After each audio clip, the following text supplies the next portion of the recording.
Stories of Futures Past presents the 3000 subscriber special. 5 stories featuring my personal favorites, Volume 2. I would like to take this time to thank all my subscribers and other listeners or viewers as you may be.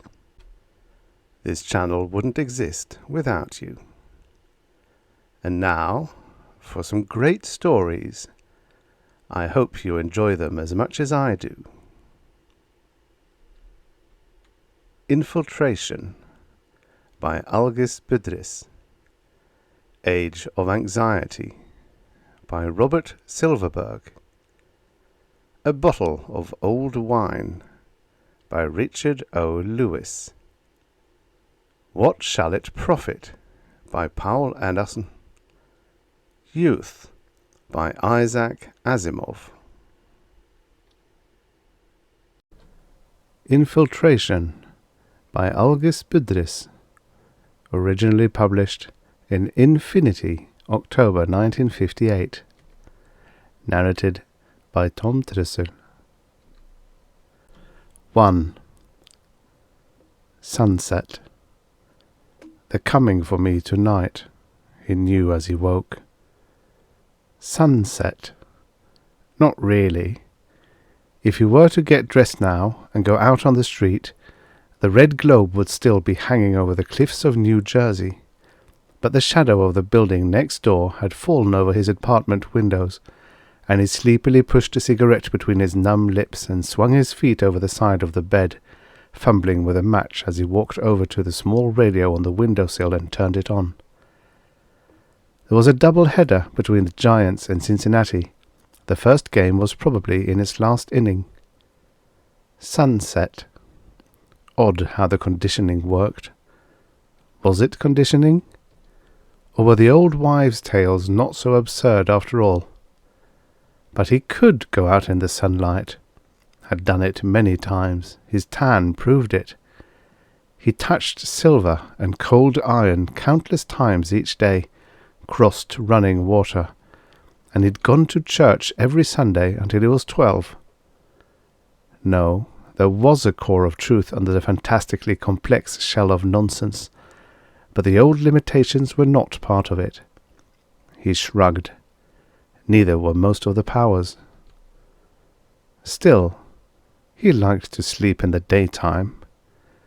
His schedule seemed to gain an hour at night, lose one in the morning, until, almost unnoticeably, it had slipped around the clock. He went into the bathroom while the worn tubes in the radio warmed up slowly, and washed his face, brushed his teeth, shaved. He combed his hair, then paused thoughtfully. Wouldn't do any harm. No full moon in here either, he thought, looking up at the circular fluorescent tube in the ceiling. But he noticed no impediment as he coalesced, dropped to all fours, and ran his pelt against the currycombs he had screwed to the bathroom door. He did a thorough job, enjoying it, and after he had realigned, walked out of the bathroom in time to hear the Giants making their final fruitless out of the first game. 5-0 Cincinnati, and he grimaced in disgust. 4 shutouts in the last 5 games. He laughed at himself then, for actually being annoyed. Still in all, it wasn't the first time a man became emotionally involved in a mirage. Was it a mirage? True, there weren't really any such things as the San Francisco Giants, but a man could certainly be expected to forget that, occasionally, if he were part of the same illusion at least half the time. And certainly, such stuff as dreams are made of is solid enough when you are yourself a dream. He went out in the kitchen and started coffee, then came back and sat down next to the radio, hardly listening to the recap of the game. Odd how it had all started, being suddenly marooned on this planet, forced to survive, somehow, through the long years while waiting for rescue. How many years had it been now? some 500,000 in the subjective reference for this particular universe. He knew the formula for conversion into objective time. It all worked out to the equivalent of about 6 months, but that wasn't what mattered, as long as they'd all had to survive in this universe. Sleep, suspended animation, if you wanted to call it that, had been the only answer, and they couldn't do that directly. They'd had to resort to chrysalids. He smiled to himself, got up, and turned down the fire under the pot until the coffee was percolating softly. The original plan had snowballed somewhat. Resolving chrysalids was one thing. Making them eternal was another, and unnecessary. It was far simpler to arrange the chrysalids so they'll be able to reproduce themselves. And of course, in order to survive and take care of itself, a chrysalis had to have some independent intelligence. And so it worked. The chrysalis housed a sleeper, operating unawares and completely independent of him, or her, until the chrysalis wore out. Then the sleeper was passed on to a new chrysalis, with neither of the chrysalids involved, nor for that matter the sleeper, conscious of the transfer.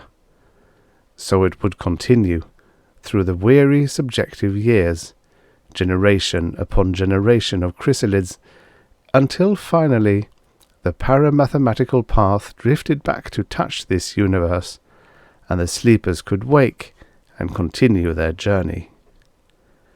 And if the human race chose to speculate on its origins in the meantime, well, that was part of the snowball. He got up again and turned off the flame under the coffee pot. Now, if I were a sorcerer, as defined by Cotton Mather's ilk, of course, he thought, I should be able to A.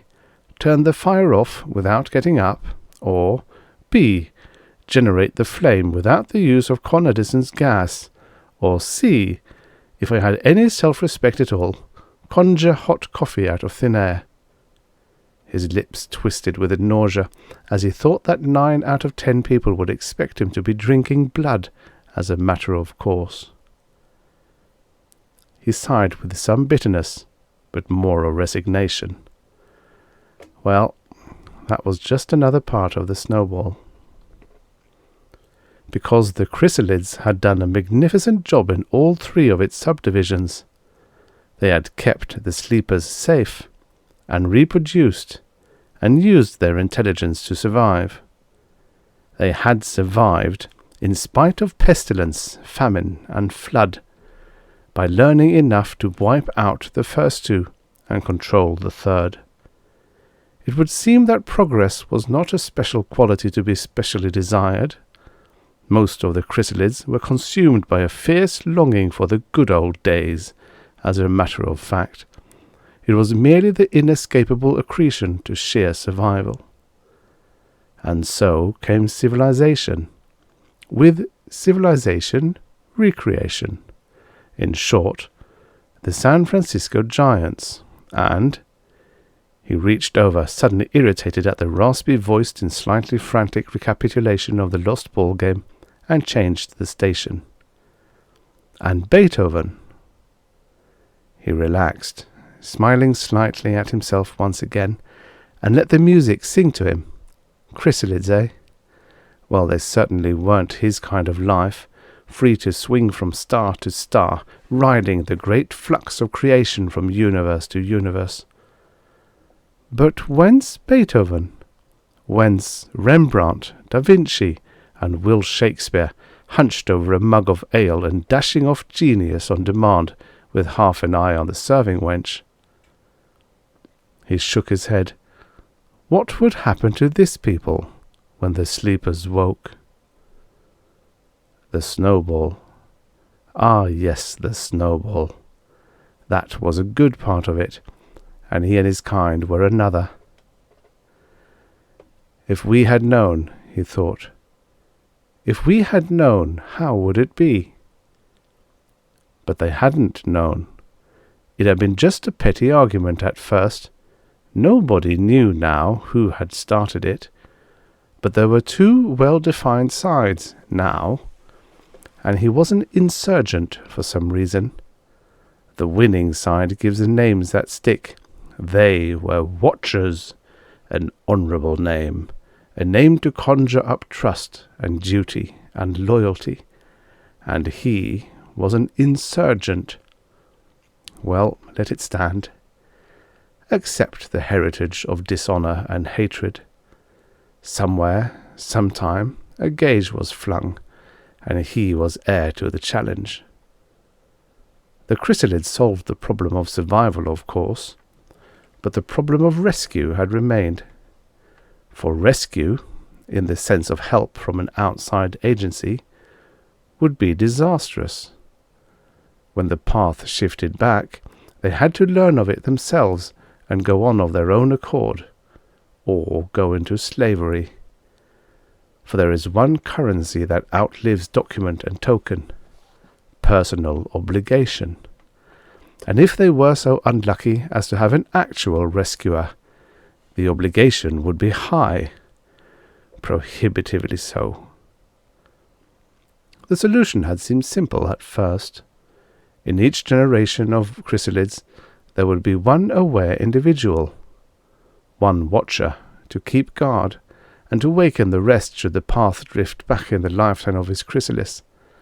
Then, when that particular chrysalis wore out, the watcher would be free to return to sleep, while another took his place. His mouth twisted to one side as he took a sip of coffee. A simple, workable plan. Until someone had asked, "Well and good, excellent. And what if this high-minded watcher realizes that we, asleep, are all in his power? What if he makes some agreement with a rescuer, or worse still, decides to become our rescuer when the path drifts back? What's to prevent him, eh? No," that long-forgotten, wary individual had said. "I think we'd best set some watchers to watch the watcher." Quis custodiet? What had it been like? He had no way of knowing, for he had no memory of his exact identity. That would come only with awakening. He had only a knowledge of his heritage. For all he knew, it had been he who raised the fatal doubt, or had been the first delegated watcher. He shrugged. It made no difference. He was an insurgent now. But he could imagine the voiceless babble among their millions, the argument, the cold suspicion, the pettiness. Perhaps he was passing scornful judgment on himself, he realized. What of it? He'd earned it. So, finally, two groups, one content to be trustful, and the other a fitful, restless clan, awakening sporadically, trusting to chance alone, which by its laws would ensure that many of them were awake when the path drifted back. The insurgents. So as well, two basic kinds of chrysalids, the human kind and the others. Wolves, bears, tigers, bats, seals, every kind of living thing except the human. The insurgent kind. And so the struggle began. It was a natural outgrowth of the fundamental conflict. Which side had tried to overpower the first chrysalis? Who first enslaved another man? He thought, and half snarled. That, too, was unimportant now, for the seed had been planted. The thought was there. Those who are awake can place those who sleep under obligation. Control the chrysalids, and you control the sleepers within. But chrysalids endure for one generation, and then the sleepers pass on. What then? Simplicity. Group your chrysalids, segregate them, set up pens for them, mark them off, and do it so the walls and fences endure through long years. This is my country. All men are brothers, but stay on your side of the line, brother. Sorry, brother, you've got a funny shape to your nose. You just go live in that nice walled-off part of my city, brother? Be a good fellow, brother. Just move to the back of the bus, or I'll lynch you, brother. And the chrysalid die, the sleepers transfer, into another chrysalis in the same pen. SPQR. Vive Napoleon! Sieg Heil! Some of the time it was the Watchers. Some of the time it was the insurgents. And some of the time, of course, the chrysalids evolved their own leaders and imitated. For once the thing had begun, it could not be stopped. The organization was always more powerful than the scattered handsful. So the only protection against organization was organization. But it was not organization in itself that was the worst of it. It was the fact that the only way to control the other side's pen's chrysalids was to break down a wall in the pen, or to build a larger pen including many of the smaller ones.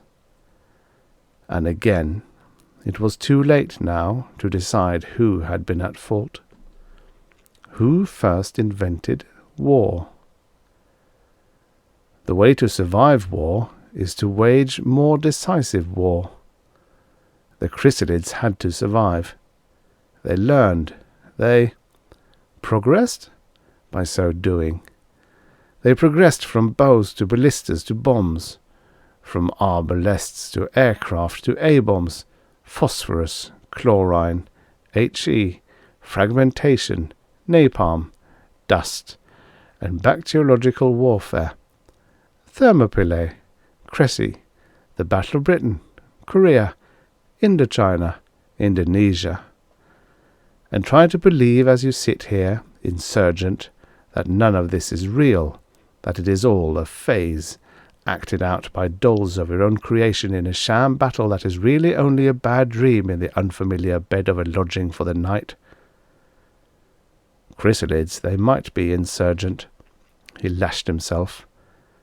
But it was the greed and suspicion of all your kind, insurgent and watcher alike, that set this juggernaut to rolling. He took another sip of coffee, and almost gagged as he realized it had grown cold. He got up, and walked into the kitchen with a cup in his hand. He threw the rest of the coffee in the sink, washed out the cup, and turned on the burner under the coffee pot. One more thing, one more development, born of suspicion. For the original one-watcher plan had been abandoned, of course, and here, again, there was no telling whose blame it was. Quis custodiet ipsos custodes? Who will watch the watchers? There had been many watchers to a generation. How many? No one knew. They balanced each other off, and they checked the random numbers of insurgents who awoke in each generation. So, more insurgents awoke to check the watchers, and more. In spite of what the Transylvanians believed, a wolf is no match for a man, except under special conditions. A tiger can pull a man down, but cannot fire back at the hunters. A seal is prey to the Eskimo. So, werewolves, child of fear, of watcher propaganda, and of 1/10 fact. The animals were insurgent chrysalids, right enough, but for an awake insurgent to compete with a watcher, the insurgent too had to be a man, or something like it. The coffee had warmed up. He poured himself a fresh cup and added cream and sugar absently. The refrigerator was empty. He reached in and turned it off. No more need for that after tonight. So, that was the power the insurgents had. The only power, and the watchers had it as well. They could resolve their chrysalids into any form they chose. Realign. A wolf could become a man, without hair on his palm, and with garlic on his breath, if he so chose. A man, a watcher, of course, could become a wolf. Thus, the final development: espionage and counter-espionage, infiltration, spying, if you chose. The insurgent smiled bitterly and drained the cup. And propaganda, of course. Subtle, most of it indirect, a good deal of it developed by the chrysalids themselves, but propaganda nevertheless. Kill the evil ones, kill the eaters of dead flesh, the drinkers of blood. They are the servants of the evil one. He almost retched. But you could hardly blame them. It was a war, and in a war you play all your cards, even if some of them were forced into your hand. Yes, and I've played a genuine werewolf on occasion when I had to. He started to wash the coffee pot and the cup, then threw both into the garbage can. He walked back to the radio and dialed it away from Eroica and back to baseball. The Giants were losing 3-0 in the third inning. The house phone buzzed. He went to it slowly, picked it calmly off the hook. "Yes, Artie." "Mr. Disborough, there's a couple of guys coming up to see you. I'm not supposed to tell you about it, but, well, I figured," the doorman said. "All right. Thanks, Artie," he answered quietly. He almost hung up, then thought of something. "Artie?" "Yes, Mr. Disborough?" "There'll be a couple of fifths of Dewar's in my cupboard. I won't be back for a while. You and Pete are welcome to them, and thanks again." He hung up and began to dress, realigning his chrysalis to give him the appearance of clothing. The doorbell rang, and he went to open it for the two men from the FBI. 2. What difference did it make what particular pen he represented? Rather, since the sober-faced men knew very well which pen it was, why should it be so necessary for them to confirm what they already knew without a shadow of a doubt? "Now then, Mr. Disborough," one of the FBI men said, leaning his hands on the edge of the table at which the insurgent was sitting. "We know who sent you." "Good. Why bother me then?" "We know where you got your passport. We know who met you at the dock. We know your contacts. We have photographs of everyone you've met and talked to. We have tapes of every telephone call you've made or received. We also know that you are the top man in your organization here." "And?" They were chrysalids, every one of them. Perhaps there was no watcher behind them. Perhaps. But he had been picked up a little too quickly. The net had folded itself around him too soon. No, there had to be a watcher. He wished they'd stop this talking and bring him out. "Now I'd simply like to point out to you that this is an airtight case. No lawyer in the world will be able to break it down. You'll retain counsel, of course, but I'd simply like to point out to you that there'll be no point to any denial you may make to us. We know what you've been doing. I'd suggest you save your defense for the trial." He looked up at him and smiled ruefully. "If you've got a list of charges," he said, "I'll be glad to confess to all of them, provided, of course, that it is a complete list." "I'm sure it doesn't list me as a werewolf," he thought. "I wonder what the sentence would be. Death by firing squad equipped with silver bullets?" But, then, he wasn't going to confess to that anyway. The FBI man looked suspicious. Obviously he'd expected nothing of the kind. "No strings," the insurgent reassured him. "The job's over, and it's time to punch the clock." Which was just about the way it was, but he wanted that watcher. If he was in the office at all, he'd almost have to come out to witness the confession. After all, the insurgent was supposed to be a pretty big fish. The FBI man went into a cubicle office set off to one side. When he came out, carrying a sheaf of paper, the watcher was with him. The insurgent felt the hackles standing up on the back of his neck, and something rumbled inaudibly at the base of his throat. He knew. He could tell. He could smell Watcher every step of the way, from the day he had docked until now, when the scent, half there, half the pure intuition of instinct, rose up before him in an overpowering wave. Then he saw the look of distaste crawl across the Watcher's face, and he barked a laugh that drew curious looks from the men in the office. "Hello, brother." He saw the bulge of the hip holster on the Watcher's belt, and laughed again. "So we play the game," he thought. "We add up scores, and in the end, the side with the most points wins. Forget that there should be no sides.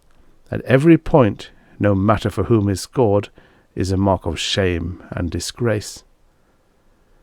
He wondered briefly whether the Watcher was of his kind by choice, or whether it was simply something that had happened, as it was with him. Probably. Two separate heritages had met, represented by identical individuals who happened to have awakened in dissimilar chrysalids.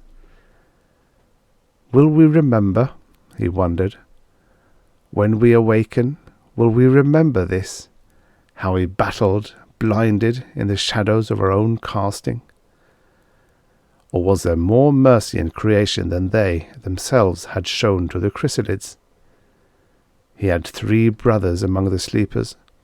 When they woke, would they embrace, not remembering that each had killed the others countless times, or forgetting that they had stood together on some battlefield? Would all the old comrades, all the bitter enemies, be wiped from memory? He hoped so. With every segment of his being he hoped so, for there was no peace through eternity if it was otherwise. He stood up, lightly, tensing the muscles in his calves. The FBI men, suddenly alert, began to move for him, but he had maneuvered things so that none of them were close enough to him. The Watcher went pale. "Shall I coalesce, brother?" the insurgent asked, the words rumbling out of his throat, a grin of derision baring his teeth. "No!" The Watcher was completely frightened. Words could be explained away, particularly if they sounded like nonsense to the other men in the room, but a werewolf, fanging the throat of a Watcher who would have to fight back with his spectacular weapons. Nothing in the world would keep the rumours from spreading. The chrysalids might even learn, finally and irrevocably, the origin of their species. "Your obligation, brother," the insurgent half laughed, and kept stalking toward the Watcher. "Perhaps he is my brother. And if he is, no difference. The shadows are thick and very dark. One of the other men shot him in the side, but he sprang for the Watcher, carefully human, to hold the Watcher to his debt, and the Watcher shot him 3 times in the chest, once in the throat and once in the stomach. The shape of a cross? Did he believe it himself? Was it true? A plus sign cancelling a negative force? Who knew? Shadow, shadow, all is darkness. He fell to his knees, coughing, in victory. Score 1 more for the insurgents, and a Watcher at that.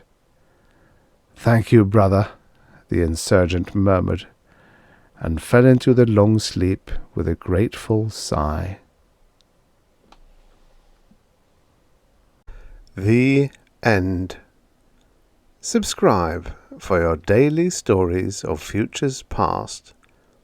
And now, for the next story. Age of Anxiety by Robert Silverberg, originally published in Infinity June 1957. Narrated by Tom Trussel. That morning, when Larry awoke, the robo-nurse was standing at the foot of his bed, smiling benignly. It made no attempt to help him into his housecoat and give him his morning unworry capsule. Instead, it waited, poised delicately on its humming threads, making no motion toward him. "I'm awake," Larry said sourly. "Why aren't you functioning?"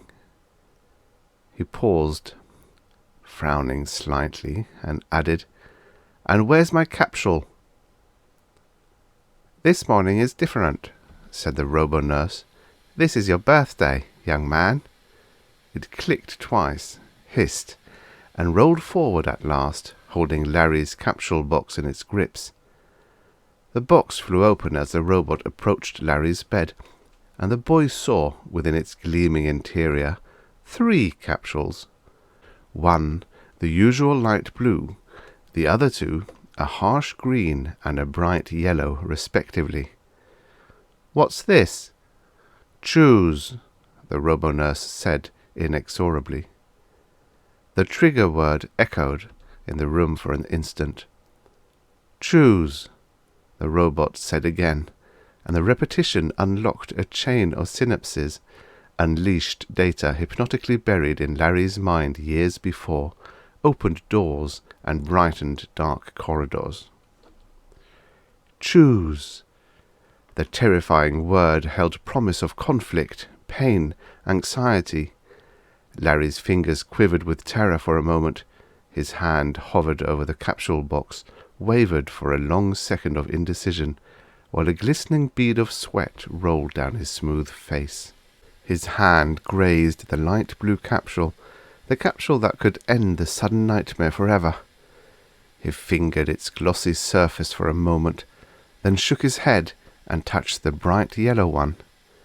A shudder of fear ran through him as he did so, and he swept up the green capsule hurriedly and swallowed it. "Okay, I've chosen," he said weakly. The robo-nurse, still smiling, closed the capsule box and rolled away. It replaced the box on its shelf and said, "You've chosen, Larry, but all you've chosen is postponement or final decision." "I know," his voice was dry.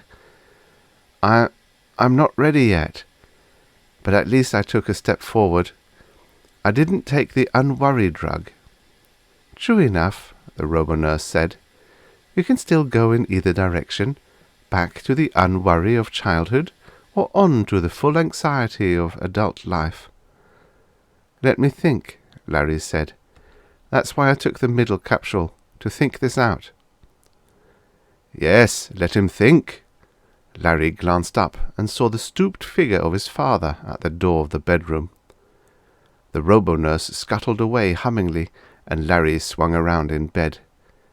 His father's face, wrinkle-edged, baggy-eyed, and despairing, stared intently at him. The tired face broke into a feeble grin. "So you've arrived at the age of anxiety at last, Larry. Welcome. Welcome to adulthood." Behind Larry lay an entire 17-year lifetime of unworrying, and behind that lay the 3 centuries since Koletsky's development of the unworry drug. It was tasteless, easily manufactured, inexpensive, and, despite its marvelous properties, not permanently habit-forming. Adults under the influence of the unworry drug found themselves free from anxiety, from nagging doubts about the future, from any need to worry or grow ulcers, or to plan and think ahead. Koletsky's drug made them completely irresponsible. Naturally, the drug was highly popular among a certain group of adults with low psychic resistance to panaceas of this sort, and for a while the unworried drug was a considerable source of worry to those still clear-eyed enough to look ahead. Hundreds of thousands of people a year were yielding to the synthetic bliss of the unworried drug, returning to childhood's uninvolvement with the world. Naturally, one of the remaining warriors invented an anti-unworry drug, and with that, a new social alignment came into being. The new tablet provided gradual weaning from the unworry drug. It took 4 years for the treatment to be completed, but once so treated, a person could never bring himself to touch the Koletsky drug to his lips again. There was an inflexible guarantee against backsliding built into the bonded hydrocarbons of the drug. This second discovery left the world in possession of 2 remarkable phenomena: a soothing drug and its antidote, both of 100% efficiency. A new solution now presented itself, a solution whose details were simple and obvious. Give the drug to children. Let them live in a carefree paradise of unworry until the age of 17, at which time apply the 4-year withdrawal treatment. At 21, they were ready to step into the adult world, unmarked by the horrors of childhood and equipped to face maturity with a calm, if somewhat blank, mind. At the age of 17, then, a choice, forward or backward. 1 out of every 10 elected to remain in the synthetic dream world forever, thereby removing themselves from a world in which they probably would not have been fit to contend. It was an efficient screening process, eliminating those dreamers who would not have withstood the grind, who would have retreated from reality anyway, would have slipped into neurotic fancies. The remaining 90% chose maturity and reality and anxiety. The light blue capsule was the way back to dreamland, the bright yellow one the first step in withdrawal. The third capsule was the one most frequently chosen. It was a delayer. Its effect, neither positive nor negative, was to allow its taker's hormones to remain suspended during the period of choice. "I've got 3 days, don't I, Dad?" The terms of the situation, implanted in each child's mind long before it could possibly understand the meanings of the words, now stood out sharply in Larry's mind. Larry's father nodded. "You took the green one?" "Yes. Was that wrong?" "It's what I did when I was your age," the older man said. "It's the only sensible thing to do. Yes, you have 3 days to make up your mind. You can go on taking the unworry capsules for the rest of your life, or you can begin withdrawing. You'll have to decide that for yourself." Something fluttery throbbed in the pit of Larry's stomach. It was the first sign of worry, the first agony of decision-making. He remained calm.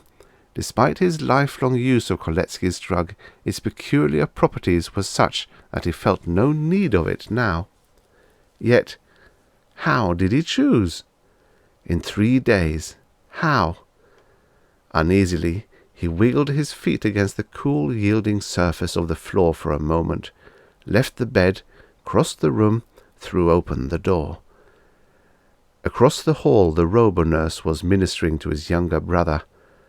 The sleepy-eyed 8-year-old was sitting up in bed while the pseudo-mother washed and dressed him.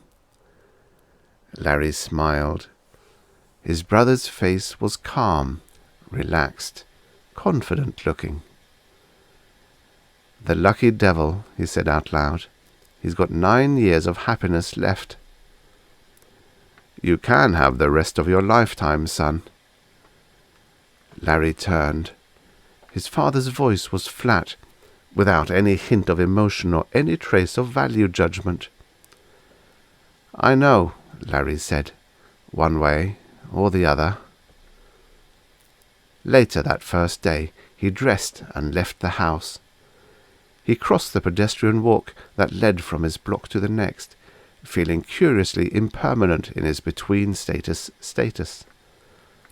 The pedestrian walk was empty except for a wandering vendor struggling along under a load of bubble toys. Larry doubled his pace and caught up with the man, a short, long-nosed individual with worry creases furrowing his thin face. "Hello, son. Got your bubble ship yet?" He held forth the inflatable vehicle and smiled. A forced, slick smile that faded when the vendor noticed the luminescent armband that told of Larry's status. "Oh, a changer," the vendor said. "I guess you wouldn't be interested in a bubble ship then." "I guess not." Larry took the toy from the vendor's hand anyway and examined it. "You make these yourself?" "Oh, no, not at all. I get them from the distributory." The vendor scowled and shook his head. "They keep cutting down my allotment all the time. I don't know how I'll stay in business." "Why? Won't there always be a market?" "There must be something new out," the vendor said gloomily. "The young ones just aren't interested in bubble toys these days. Things were good last year, but—" he frowned dismally. "They're getting worse all the time." "Sorry to hear that," Larry sympathized. He felt vaguely disturbed. The bubble toys were vastly popular among his friends, and it was upsetting to learn that the vendor was doing so badly. "I wish I could do something for you." "Don't worry about me, son. You've got your own problems now." The vendor smiled bleakly at him and turned off the pedestrian walk into the side road that led to the playground, leaving Larry alone. Those were strange words, he thought. He revolved them in his mind, getting used to their feels.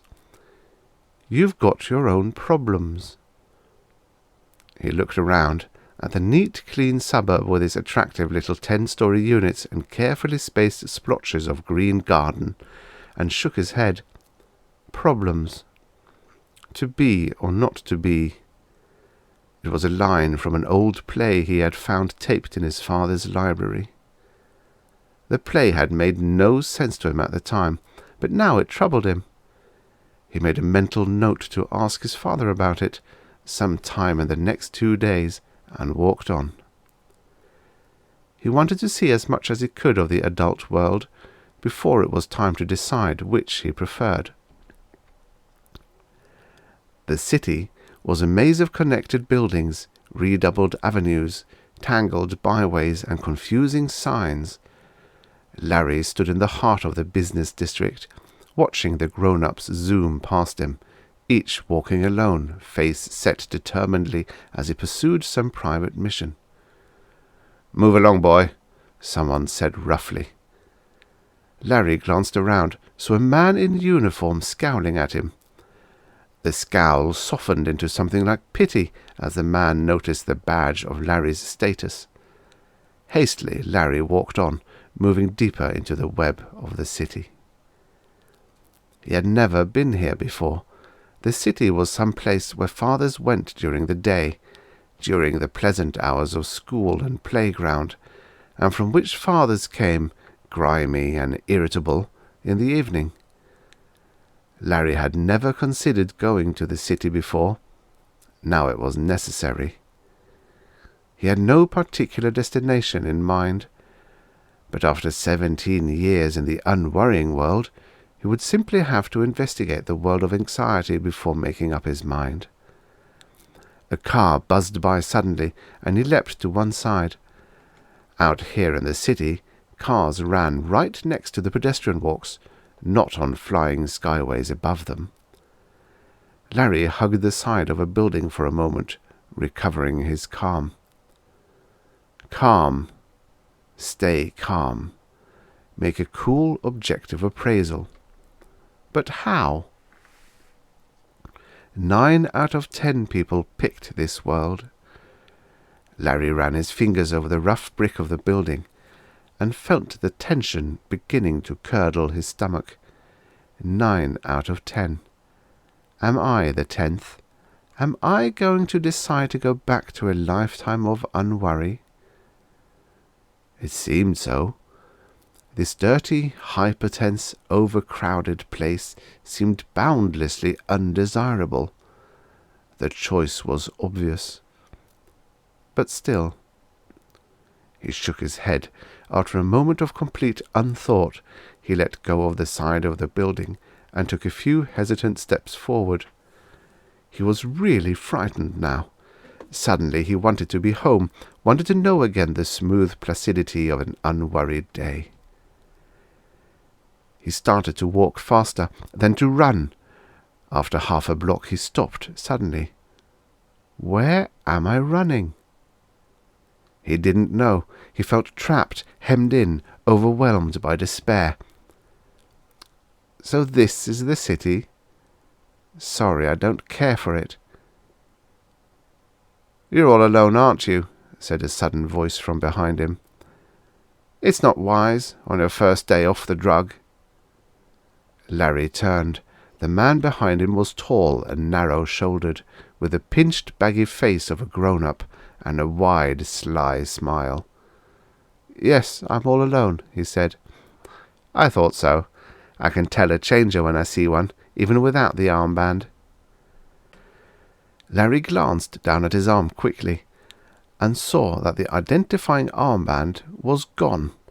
Somehow, somewhere, he must have ripped it off. He looked at the stranger, and in a hoarse voice asked, What do you want? A companion for a drink, the stranger said affably. Care to join me? No, all right, Larry said with a firmness that surprised himself. Let's go have a drink. The alcohol stung his mouth, and the flavouring in the drink tasted rancid, but he put the whole thing down and looked across the table at the stranger. I don't much like that drink, he said. Not surprising, the other grinned. It's one of our favourites. Ah? City people, I mean. Ulcer people. We gobble the stuff up. Not surprising you don't like it. Larry touched his forefingers lightly together. I don't think I'd ever like it, no matter how long I tried to get used to it. Oh? The stranger's left eyebrow rose slightly. Never? Larry shook his head. Or the rest of the city, for that matter. He sighed. I don't think I'm the city type. I think I'm going to give the whole thing up and go back home. The city isn't for me. Have another drink, the stranger said. Go on, I'll pay. It'll take your mind off your problems. There's a capsule that'll do it a lot more efficiently, Larry said. I don't need bad-tasting drinks to ease my mind. You're definitely cashing in your chips, then. What? I mean, you're definitely choosing Koletsky for life, eh? Larry paused a while, letting the images of the city filter through his mind again. Finally, he nodded. I think so. I really do. 2 full days more, and you've made up your mind? The stranger shook his head. That'll never do, son. You'll have to think more deeply. How deep do I have to think? Tell me what anxiety is, the stranger countered. Taken aback by the sudden and seemingly irrelevant question, Larry blinked. Anxiety? Why, worry, isn't it? Fear, ulcers and headaches? The stranger shook his head slowly and dialed another drink. Anxiety is the feeling that things are too good, that you're riding for a fall, he said carefully. It's a sense of things about to get worse. Larry remembered the bubble vendor and nodded. But they have to be pretty good to start with, don't they? Right. You've got to have something pretty good, and be worried that you're going to lose it. Then you fight to keep it. Challenge. Response. That's anxiety. Fear's something different. Then you creep into the corner and shake. Or you hang onto the side of a wall. I think I'll take another drink, Larry said thoughtfully. You get what I mean. Anxiety pushes and prods you, but it doesn't make you shrivel. You've got to be strong to stand up under it. That's how our world works. So? You haven't experienced any real anxiety yet, boy. Just fear, and you're reacting out of fear. You can't judge your response to something if you're really responding to something else. Larry frowned and gulped his drink. It tasted a little better this time, though only imperceptibly so. You mean I'm deciding too quickly, then, that I ought to look around the city a little longer? Yes, and no, the stranger said. You're deciding much too quickly, yes. But looking around the city won't do. No, go back home. Home? Home. Go back to your playground. Look there. Then decide. Larry nodded slowly. Sure, he said. Sure. That's it. He felt the tension drain out of him.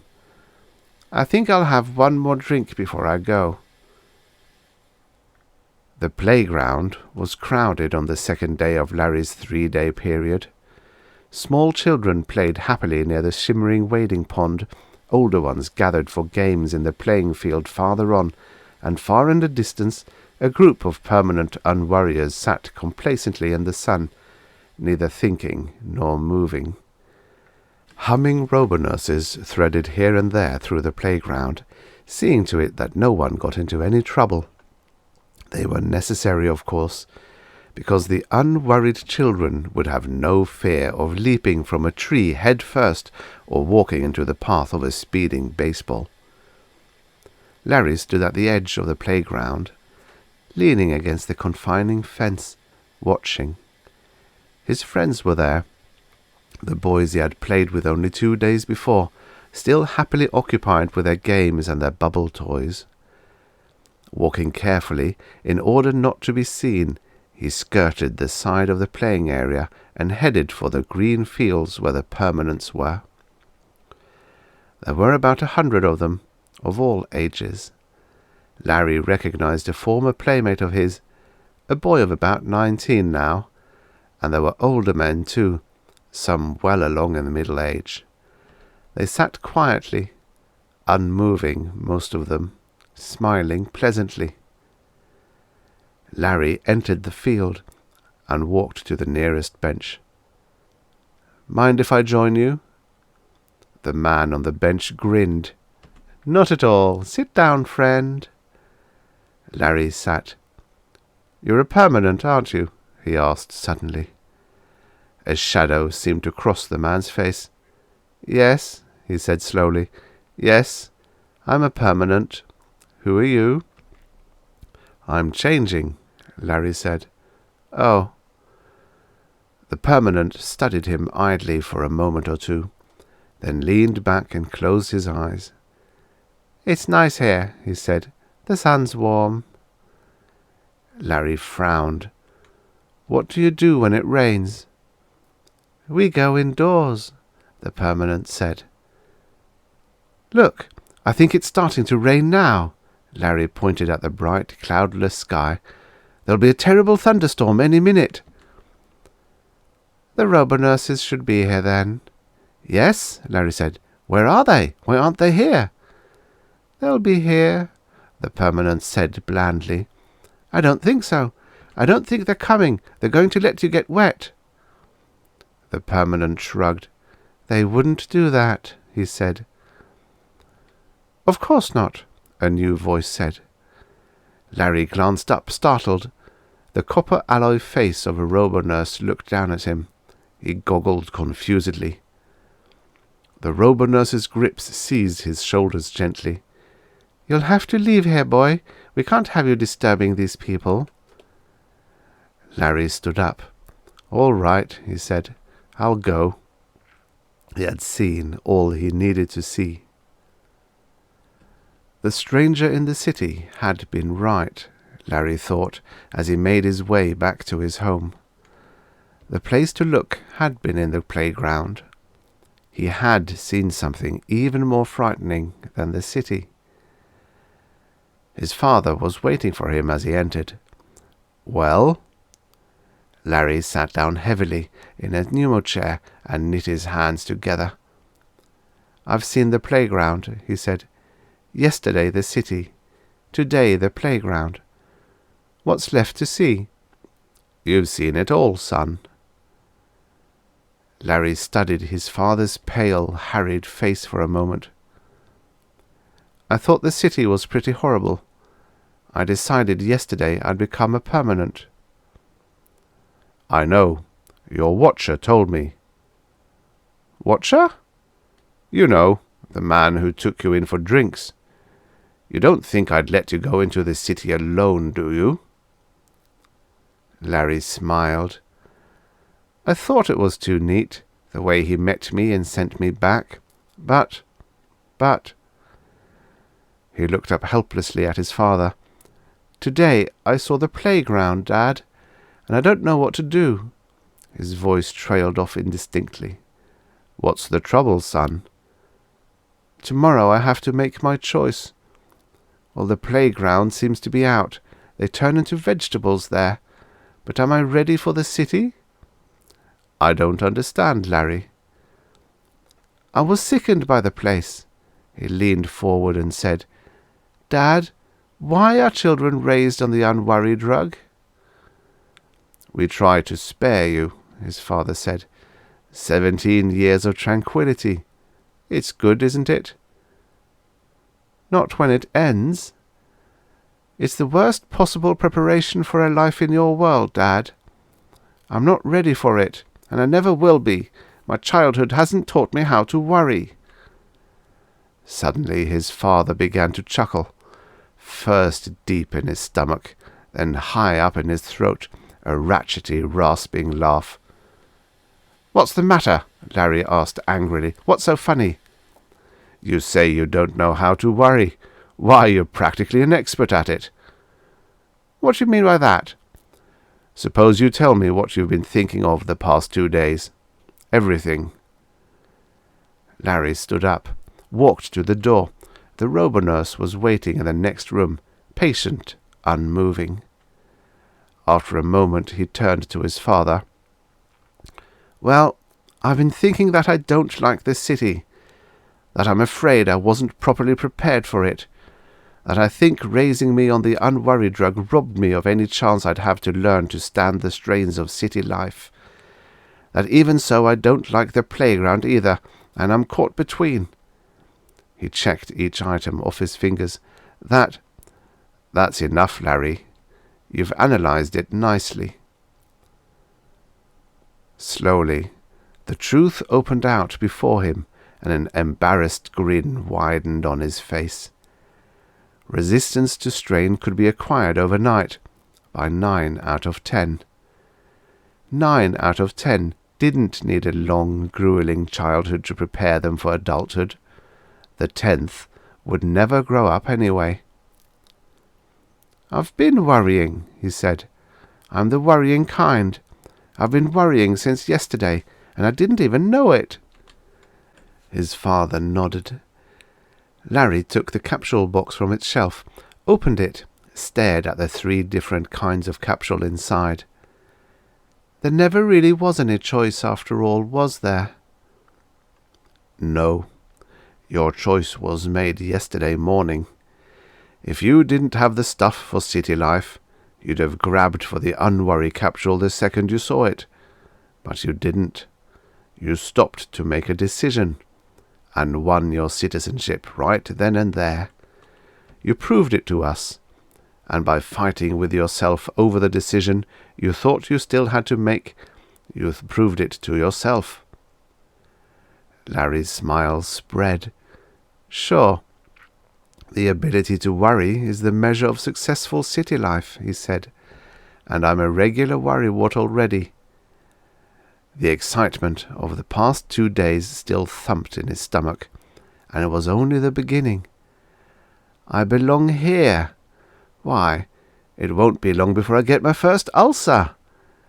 His father was radiant with paternal pride. Welcome to your heritage, son, the heritage of the civilized man. You've got the makings of a first-rate citizen. The End.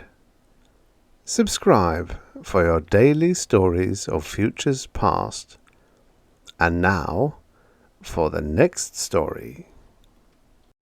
A Bottle of Old Wine by Richard O. Lewis, originally published in If, Worlds of Science Fiction, July 1953. Narrated by Tom Trussel. Herbert Hyrule settled himself more comfortably in his easy chair, extended his short legs further toward the fireplace, and let his eyes travel cautiously in the general direction of his wife. She was in her chair as usual, her long legs curled up beneath her, the upper half of her face hidden in the bulk of a personalized three-dimensional televis.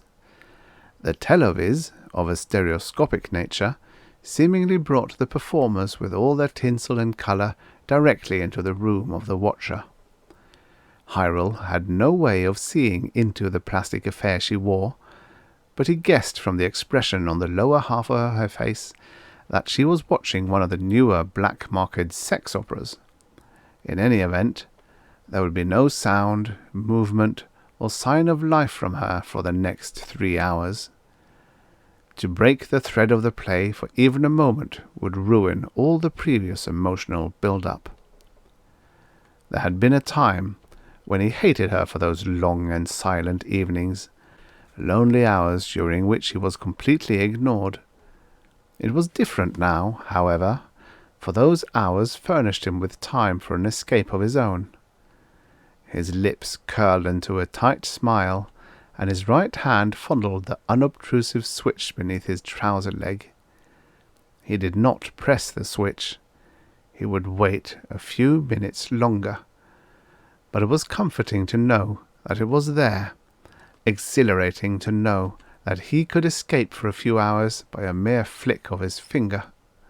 He let his eyes stray to the dim light of the artificial flames in the fireplace. His hate for her was not bounded merely by those lonely hours she had forced upon him.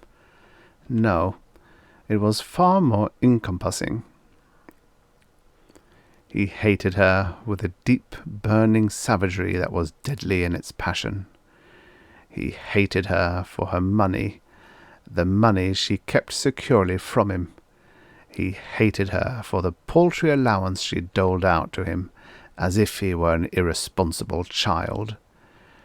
It was as if she were constantly reminding him in every glance and gesture, "I made a bad bargain when I married you.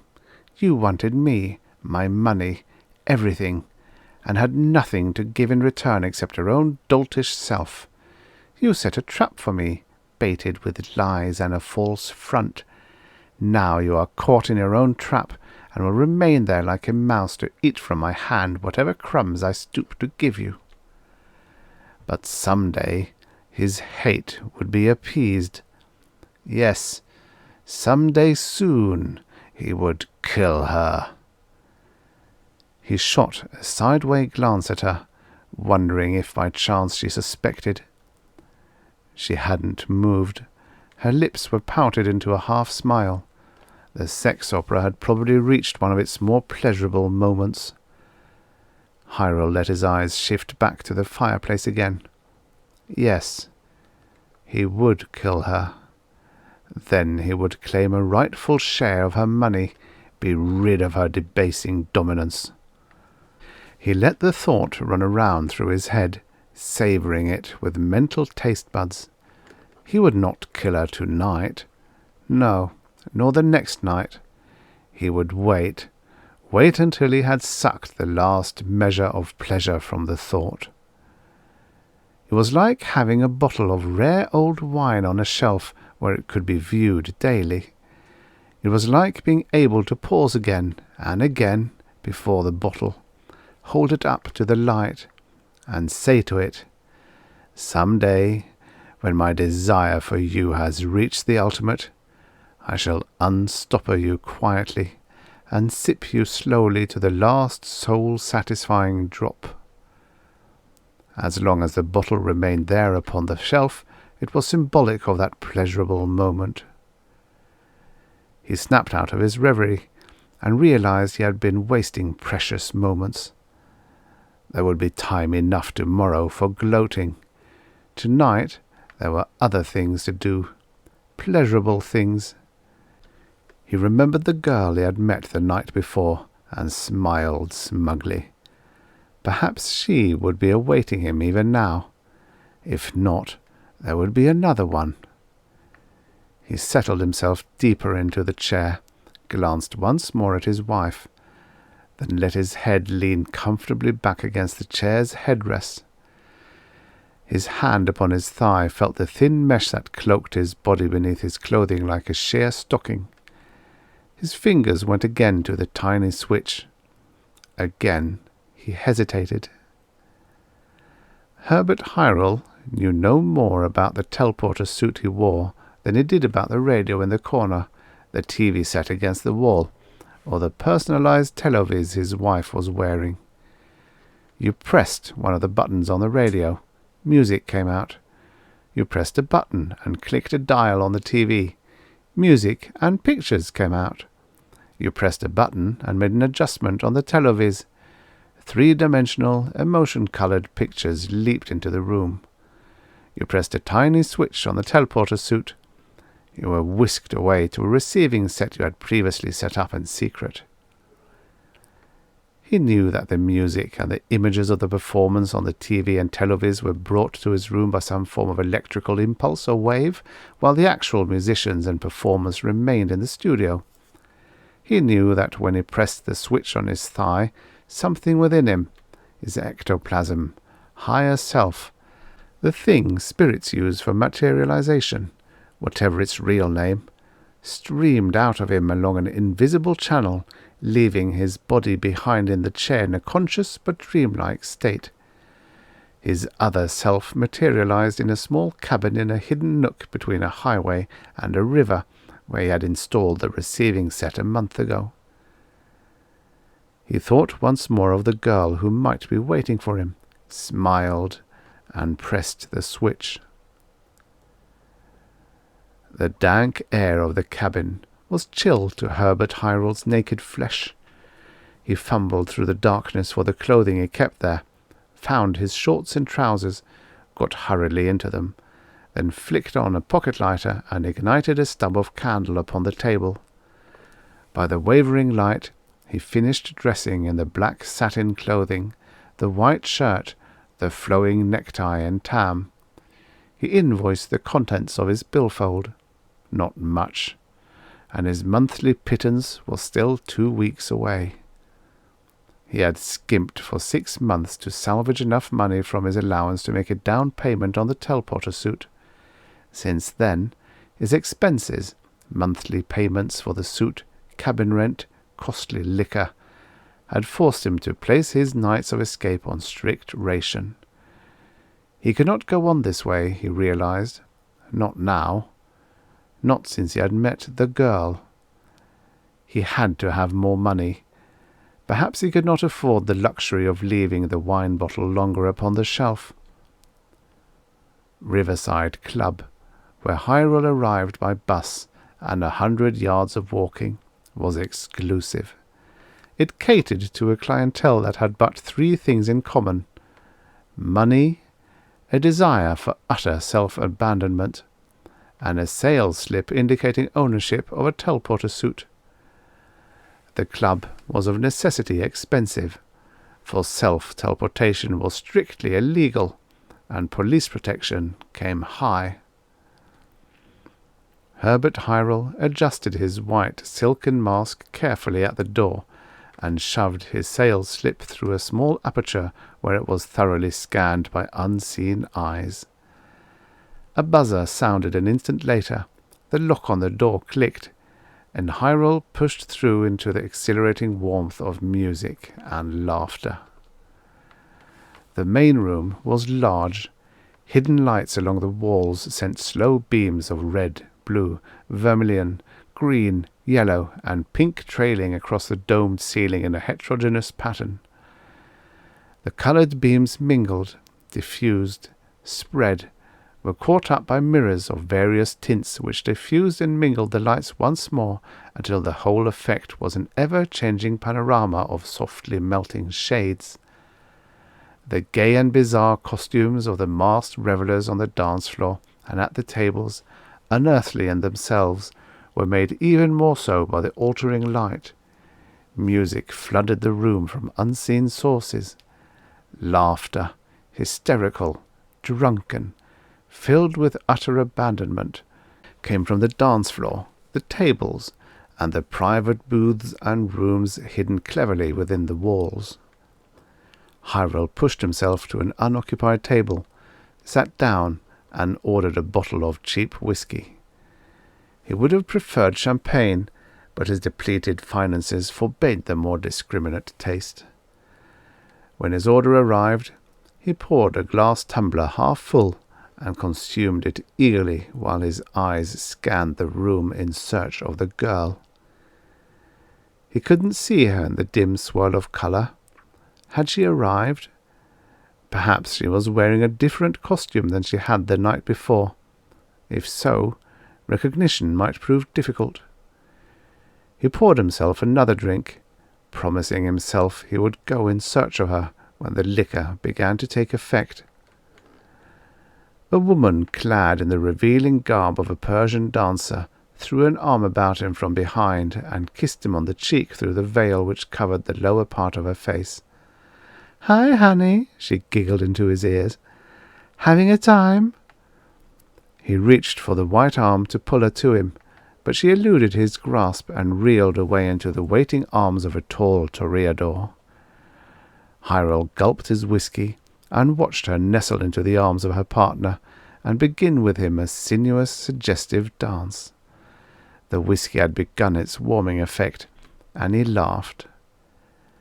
This was the land of the Lotus Eaters, the sanctuary of the escapists, the haven of all who wished to cast off their shell of inhibition and become the thing they dreamed themselves to be. Here one could be among his own kind, an actor upon a gay stage, a gaudy butterfly metamorphosed from the slug, a knight of old. The Persian dancing girl was probably the wife of a boorish oaf whose idea of romance was spending an evening telling his wife how he came to be a successful bank president. But she had found her means of escape. Perhaps she had pleaded a sick headache and retired to her room, and there upon the bed now reposed her shell of reality, while her inner self, the shadowy one, completely materialized, became an exotic thing from the east in this never-never land. The man, the toreador, had probably closeted himself within his library with a set of account books and had left strict orders not to be disturbed until he had finished with them. Both would have terrific hangovers in the morning, but that, of course, would be fully compensated for by the memories of the evening. Hyrule chuckled. The situation struck him as being funny.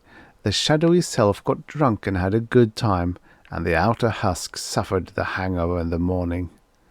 Strange. Strange how a device such as a teleporter suit could cause the shadow of each bodily cell to leave the body, materialize, and become a reality in its own right. And yet... He looked at the heel of his left hand. There was a long irregular scar there. It was a result of a cut he had received nearly 3 weeks ago when he had fallen over this very table and had rammed his hand into a sliver of broken champagne glass. Later that evening, upon re-teleporting back home, the pain of the cut had remained in his hand, but there was no sign of the cut itself on the hand of his outer self. The scar was peculiar to the shadowy body only. There was something about the shadowy body that carried the hurts to the outer body, but not the scars. Sudden laughter broke out near him, and he turned quickly in that direction. A group of gaily costumed revellers was standing in a semicircle about a small mound of clothing upon the floor. It was the costume of the toreador. Hyrule laughed too. It had happened many times before. A costume suddenly left empty as its owner, due to a threat of discovery at home, had had to press the switch in haste to bring his shadowy self and complete consciousness back to his outer self in a hurry. A waiter picked up the clothing. he would put it safely away so that the owner could claim it upon his next visit to the club. Another waiter placed a fresh bottle of whisky on the table before Hyrule, and Hyrule paid him for it. The whisky, reaching his head now in surges of warm cheerfulness, was filling him with abandonment, courage, and a desire for merriment. He pushed himself up from the table, joined the merry throng, threw his arm about the Persian dancer, drew her close. They began dancing slowly to the throbbing rhythm, dancing and holding on to each other tightly. Hyrule could feel her hot breath through her veil upon his neck, adding to the headiness of the liquor. A feeling of depression and inferiority flowed suddenly from him. Once again he was the all-conquering male. His arm trembled as it drew her still closer to him, and he began dancing directly and purposefully toward the shadows of a clump of artificial palms near one corner of the room. There was an exit to the garden behind the palms. Halfway there, they passed a secluded booth from which protruded a long leg clad in black mesh stocking. Hyrule paused as he recognized that part of the costume. It was she, the girl, the one he had met so briefly the night before. His arm slid away from the Persian dancer, took hold of the mesh-clad leg, and pulled. A female form followed the leg from the booth and fell into his arms. He held her tightly, kissed her white neck, let her perfume send his thoughts reeling. "Been looking for me, honey?" she whispered, her voice deep and throaty. "You know it." He began whisking her away towards the palms. The Persian girl was pulled into the booth. Yes, she was wearing the same costume she had worn the night before, that of a can-can dancer of the 90s. The mesh hose that encased her shapely leg were held up by flowered supporters in such a manner as to leave 4 inches of white leg exposed between hose top and lacy panties. Her skirt, frilled to suggest innumerable petticoats, fell away at each hip, leaving the front open to expose the full length of legs. She wore a wig of platinum hair encrusted with jewels that sparkled in the lights. Her jewel-studded mask was as white as her hair and covered the upper half of her face, except for the large almond slits for her eyes. A white purse, jewel-crusted, dangled from one arm. He stopped once before reaching the palms, drew her closer, kissed her long and ardently.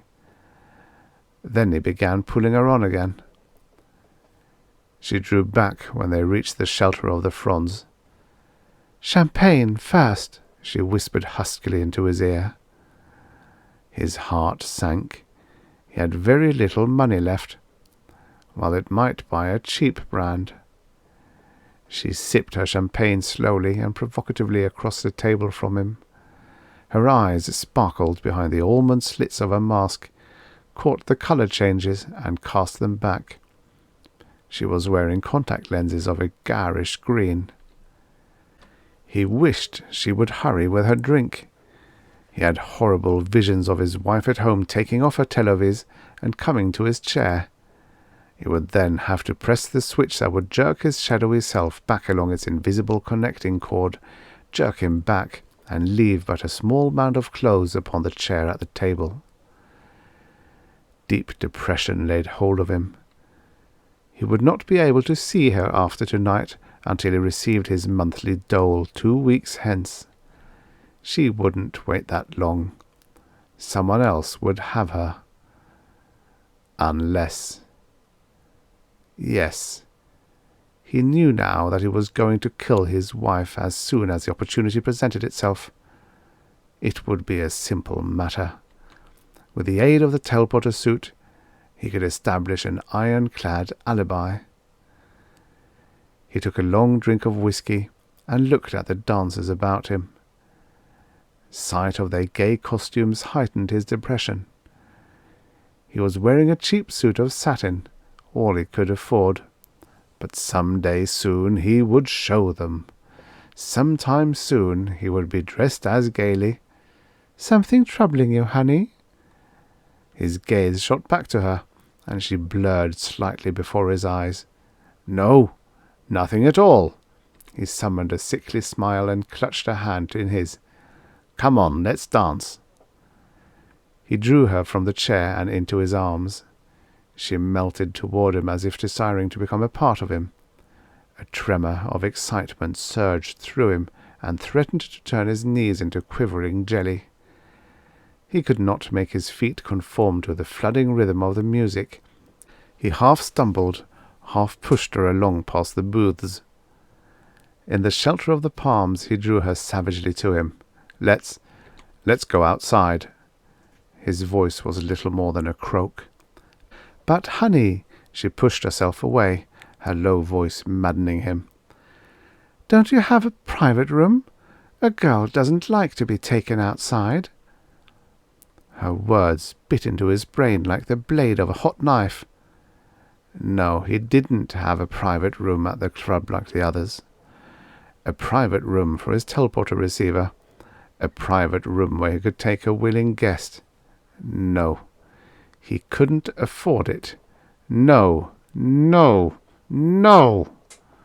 His lot was a cheap suit of satin, cheap whiskey, cheap champagne, a cheap shack by the river. An inarticulate cry escaped his twisted lips.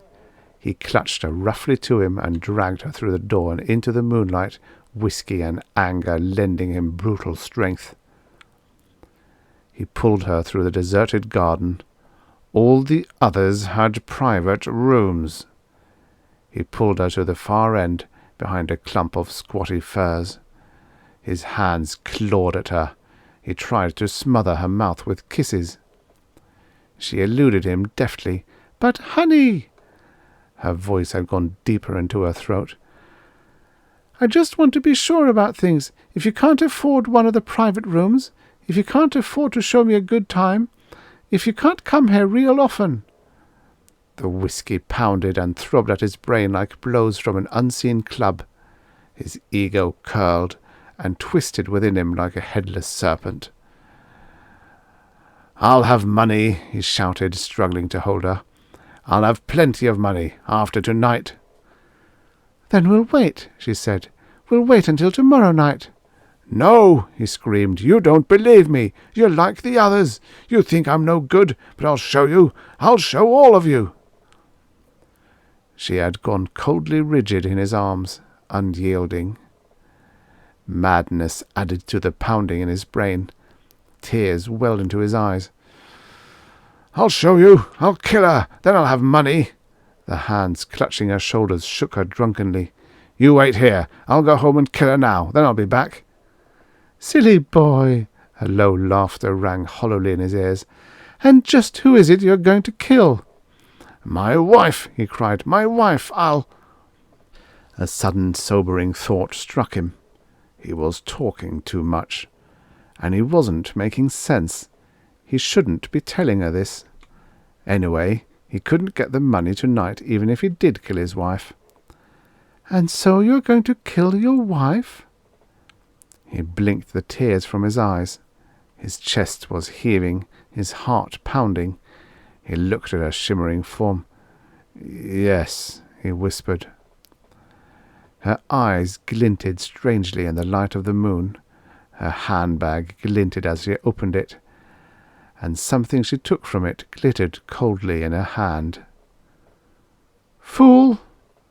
The first shot tore squarely through his heart, and while he stood staring at her, mouth agape, a second shot burned its way through his bewildered brain. Mrs. Herbert Hyrule removed the televis from his head, and laid it carefully aside. She uncoiled her long legs from beneath her, walked to her husband's chair, and stood for a long moment looking down at him, her lips drawn back in contempt. Then she bent over him and reached down his thigh until her fingers contacted the small switch. Seconds later, a slight tremor shook Hyrule's body. His eyes snapped open, Air escaped his lungs, his lower jaw sagged inanely, and his head lolled to one side. She stood a moment longer, watching his eyes become glazed and sightless. Then she walked to the telephone. "Police," she said. "This is Mrs. Herbert Hyrule. Something horrible has happened to my husband. Please come over immediately. Bring a doctor." She hung up, went to her bathroom, stripped off her clothing, and slid carefully out of her teleporter suit. This she folded neatly and tucked away into the false back of the medicine cabinet. She found a fresh pair of blue plastifer pyjamas and got into them. She was just arriving back into the living room, tying the cord of her dressing gown about her slim waist, when she heard the sound of the police siren out front. The end. Subscribe for your daily stories of futures past. And now, for the next story. What Shall It Profit? By Poul Anderson. Originally published in Worlds of If Science Fiction, June 1956. Narrated by Tom Trussel. "The chickens got out of the coop and flew away 300 years ago," said Barwell. "Now they're coming home to roost." He hiccuped. His finger wobbled to the dial and clicked off another whiskey. The machine pondered the matter and flashed an apologetic sign. "Please deposit your money." "Oh, damn," said Barwell. "I am broke." Radek shrugged and gave the slot a 2-credit piece. It slid the whiskey out on a tray with his change. He stuck the coins in his pouch and took another careful sip of beer. Barwell grabbed the whiskey glass like a drowning man. He would drown, thought Radek, if he sloshed much more into his stomach. There was an Asian whine to the music drifting past the curtains into the booth. Radek could hear the talk and laughter well enough to catch their raucous overtones. Somebody swore as dice rattled wrong for him. Somebody else shouted coarse good wishes as his friend took a hostess upstairs. He wondered why Vice was always so cheerless when he went into a place and paid for it. "I'm going to get drunk tonight," announced Barwell. "I'm going to get so high in the stony sky you'll need a radar to find me. Then I shall raise the red flag of revolution." "And tomorrow?" asked Radek quietly. Barwell grimaced. "Don't ask me about tomorrow. Tomorrow I'll be among the great leisure class. To hell with the euphemisms. The unemployed. Nothing I can do that some goddamn machine can't do quicker and better. So a benevolent state will feed me and clothe me and house me and give me a little spending money to have fun on. This is known as citizens' credit. They used to call it a dole. Tomorrow I shall have to be more systematic about the revolution. Join the League or something." "The trouble with you," Radek needled him, "is that you can't adapt. Technology has made the labor of most people, except the first-rank creative genius, unnecessary. This leaves the majority with a void of years to fill somehow, a sense of uprootedness and lost self-respect, which is rather horrible, and in any case, they don't like to think in scientific terms. It doesn't come natural to the average man." Barwell gave him a bleary stare out of a flushed, sagging face. "I suppose you're one of the geniuses," he said. "You got work." "I'm adaptable," said Radek. He was a slim, youngish man with dark hair and sharp features. "I'm not greatly gifted, but I found a niche for myself. Newsman. I do legwork for a major commentator. Between times I'm writing a book, my own analysis of contemporary historical trends. It won't be anything startling, but it may help a few people think more clearly and adjust themselves." "And so you like this rotten solar union?" Barwell's tone became aggressive. "Not everything about it, no. So there is a wave of anti-scientific reaction all over Earth. Science is being made the scapegoat for all our troubles. But like it or not, You fellows will have to accept the fact that there are too many people and too few resources for us to survive without technology." "Some technology, sure," admitted Barwell. He took a ferocious swig from his glass. "Not this hell-born stuff we've been monkeying around with. I tell you, the chickens have finally come home to roost." Radek was intrigued by the archaic expression. Barwell was no moron. He'd been a correlative clerk at the Institute for several years, not a position for fools. He had actually read books, and thought about them. And today he had been fired. Radek chanced across him, drinking out of vast resentment, and attached himself like a reverse lamprey, buying most of the liquor.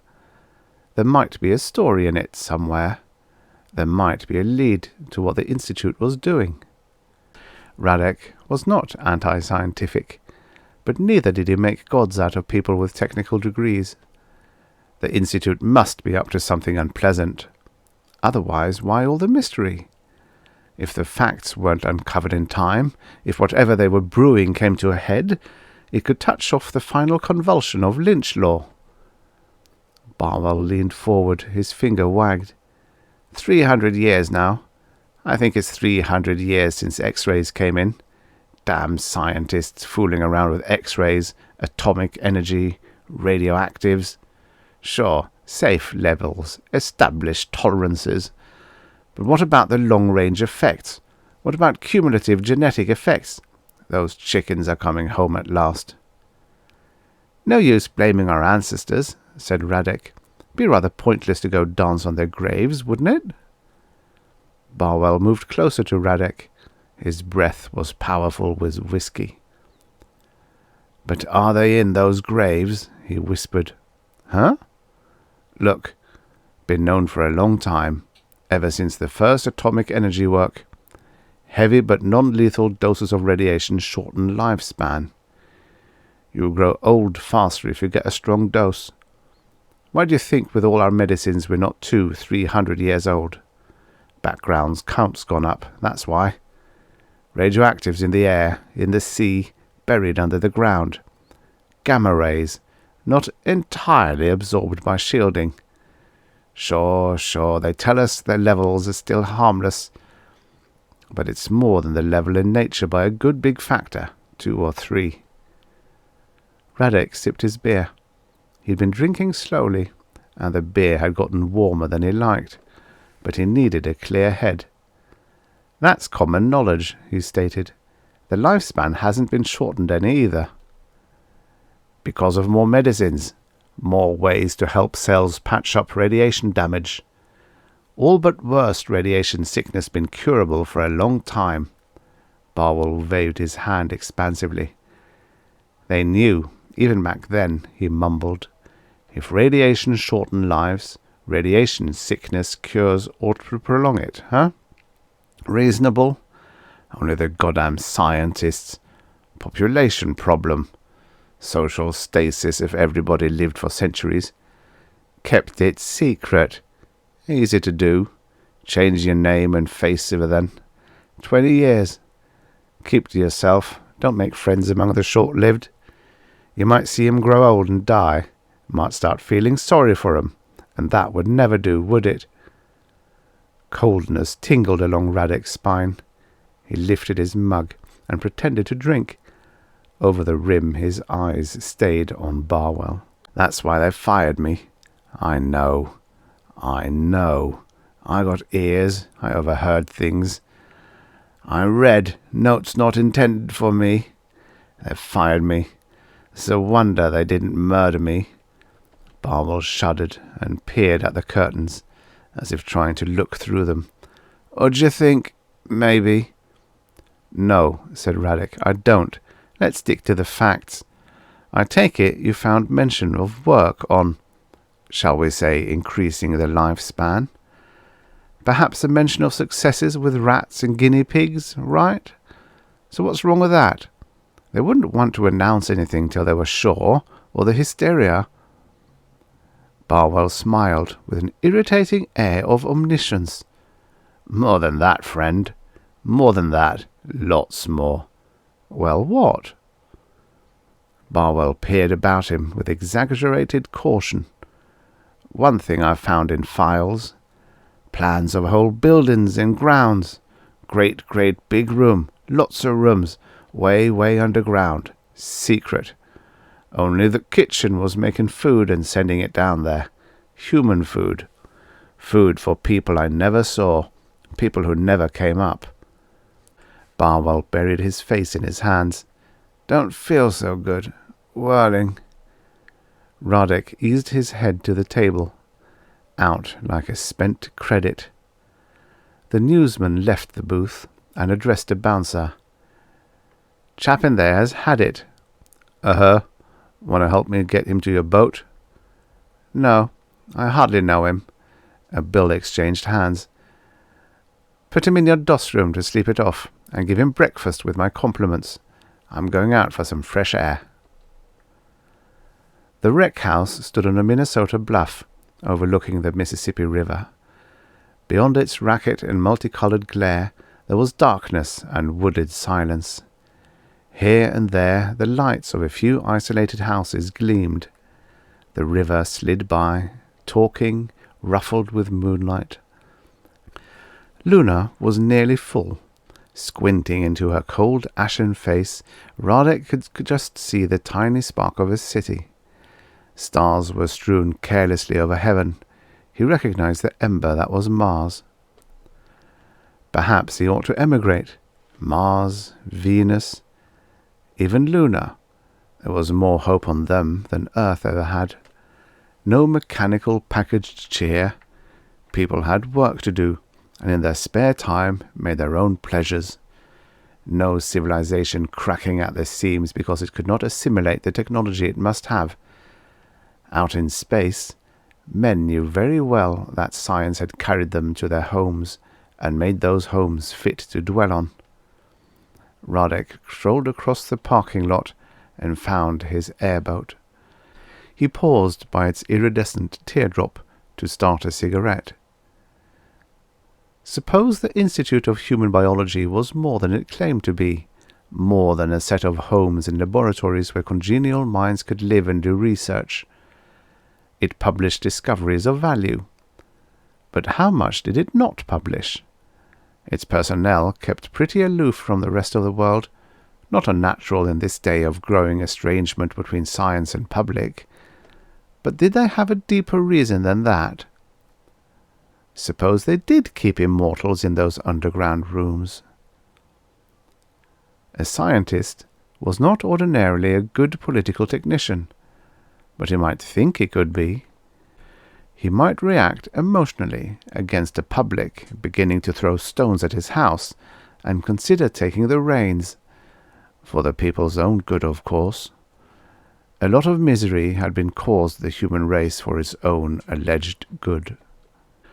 Or if the scientist knew how to live forever, he might not think Joe Smith, or Carlos Ibanez, or Wang Yuan, or Johannes Umfanduma good enough to share immortality with him. Radek took a long breath. The night air felt fresh and alive in his lungs after the tavern's staleness. He was not currently married, but there was a girl with whom he was thinking seriously of making a permanent contract. He had friends, not lucent razor minds, but decent, unassuming, kindly people, brave with man's old quiet bravery in the face of death and ruin and the petty tragedies of every day.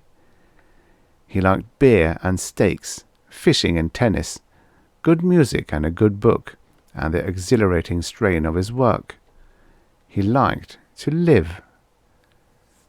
Maybe a system for becoming immortal, or at least living many centuries, was not desirable for the race. But only the whole race had authority to make that decision. Radek smiled at himself, twistedly, and threw the cigarette away and got into the boat.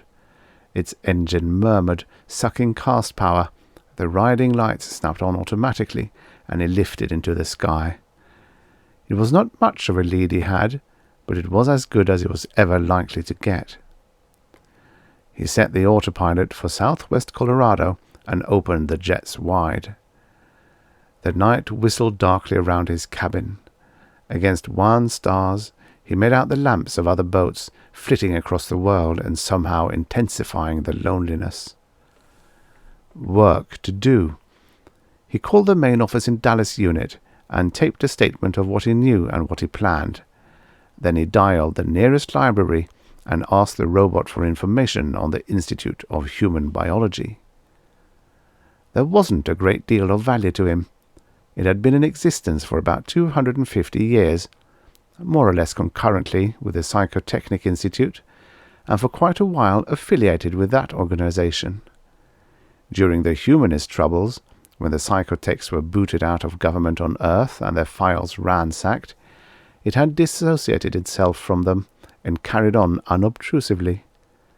How much of their secret records had it taken along? Since the Restoration, it had grown, drawing in many prominent researchers and making discoveries of high value to medicine and bioengineering. The current director was Dr. Marcus Lang, formerly of New Harvard, the University of Luna, and no matter, he'd been running the show for 8 years after his predecessor's death. Or had Tokugama really died? He couldn't be identical with Lang. He had been a short Japanese, and Lang was a tall Negro, too big a jump for any surgeon. Not to mention their simultaneous careers. But how far back could you trace Lang before he became fakeable records of birth and schooling? What young fellow named Yamatsu or Hideki was now polishing glass in the labs and slated to become the next director? How fantastic could you get on how little evidence? Radek let the text fade from the screen and sat puffing another cigarette. It was a while before he demanded references on the biology of the aging process. It was tough sledding. He couldn't follow the mathematics or the chemistry very far. No good popularizations were available. But a newsman got an ability to winnow what he learned. Radek didn't have to take notes. He'd been through a mind training course. After an hour or so, he sat back and reviewed what he had gotten. The living organism was a small island of low entropy in a universe tending constantly toward gigantic disorder. It maintained itself through an intricate set of hemostatic mechanisms. The serious disruption of any of these brought the life processes to a halt. Shock, disease, the bullet in the lungs or the axe in the brain, death. But hundreds of thousands of autopsies had never given an honest verdict of death from old age. It was always something else: cancer, heart failure, sickness, stroke. Age was at most a contributing cause, decreasing resistance to injury and power to recover from it. One by one, the individual causes had been licked. Bacteria and protozoa and viruses were slaughtered in the body. Cancers were selectively poisoned. Cholesterol was dissolved out of the arteries. Surgery patched up damaged organs, and the new regeneration techniques replaced what had been lost, even nervous tissue. Offhand, there was no more reason to die, unless you met murder or an accident. But people still grew old. The process wasn't as hideous as it had been. You needn't shuffle in arthritic feebleness. Your mind was clear. Your skin wrinkled slowly. Centenarians were not uncommon these days, but very few reached 150. Nobody reached 200. Imperceptibly, the fires burned low. Vitality was diminished, strength faded, hair whitened, eyes dimmed. The body responded less and less well to regenerative treatment. Finally, it did not respond at all. You got so weak that some small thing you and your doctor could have laughed at in your youth took you away. You still grew old, and because you grew old, you still died. The unicellular organism did not age, but age was a meaningless word in that particular case. A man could be immortal via his germ cells. The microorganism could too, but it gave the only cell it had. Personal immortality was denied to both man and microbe. Could sheer mechanical wear and tear be the reason for the decline known as old age? Probably not. The natural regenerative powers of life were better than that, and observations made in free fall, where strain was minimized, indicated that while null gravity had an alleviating effect, it was no key to living forever. Something in the chemistry and physics of the cells themselves, then. They did tend to accumulate heavy water. That had been known for a long time. Hard to see how that could kill you. The percentage increase in a lifetime was so small. It might be a partial answer. You might grow old more slowly if you drank only water made of pure isotopes, but you wouldn't be immortal. Radek shrugged. He was getting near the end of his trip. Let the Institute people answer his questions. The Four Corners country is so named because 4 of the old American states met there, back when there were still significant political units. For a while, in the 20th century, it was overrun with uranium hunters, who made small impressions on its tilted emptiness. It was still a favorite vacation area, and the resorts were lost in that great huddle of mountains and desert. You could have a lot of privacy here. Gliding down over the moon-ghostly Pueblo ruins of Mesa Verde, Radek peered through the windscreen. There, ahead, lights glowed around the walls, spread across half a mesa. Inside them was a parkscape of trees, lawns, gardens, arbours, cottage units. The Institute housed its people well. There were 4 large buildings at the centre, and Radek noted gratefully that several windows were still shining in them. Not that he had had any compunctions about getting the great Dr. Lang out of bed, but he ignored the public landing field outside the walls and set his boat down in the paved courtyard. As he climbed out, 6 guards came running. They were husky men in blue uniforms, armed with stunners, and the dim light showed faces hinting they wouldn't be sorry to feed him a beam. Radek dropped to the ground, folded his arms, and waited. The breath from his nose was frosty under the moon. "What the hell do you want?" The nearest guard pulled up in front of him and laid a hand on his shotgun. "Who the devil are you? Don't you know this is private property? What's the big idea, anyway?" "Take it easy," advised Radek. "I have to see Dr. Lang at once. Emergency." "You didn't call for an appointment, did you?" "No, I didn't." "All right, then." "I didn't think he'd care to have me give my reasons over a radio. This is confidential and urgent." The men hesitated, uncertain before such an outrageous violation of all civilized canons. "I don't know, friend. He's busy. If you want to see Dr. McCormick, Dr. Lang, ask him if I may. Tell him I have news about his longevity process." "His what?" Radek spelled it out and watched the man go. Another one made some ungracious remark and frisked him with needless ostentation. A third was more urbane. "Sorry to do this, but you understand we've got important work going on. Can't you have just anybody busting in?" "Sure, that's all right." Radek shivered in the still chill air and pulled his cloak tighter about him. "Viruses and stuff around. If any of that got loose, you understand." Well, it wasn't a bad cover-up. None of these fellows looked very bright. IQ treatments could do only so much. Thereafter you got down to the limitations of basic and unalterable brain microstructure. And even among the more intellectual workers, how many Barwells were there, handling semi-routine tasks, but not permitted to know what really went on under their feet? Radek had a brief irrational wish that he'd worn boots instead of sandals. The first guard returned. "He'll see you," he grunted, "and you better make it good, because he's one mad doctor." Radek nodded and followed two of the men. The nearest of the large square buildings seemed given over to offices. He was led inside down a short length of glow-lit corridor, and halted while the scanner on a door marked "Lang, Director," observed him. "He's clean, boss," said one of the escort. "All right," said the annunciator. "Let him in, but you two stay just outside." It was a spacious office, but austerely furnished.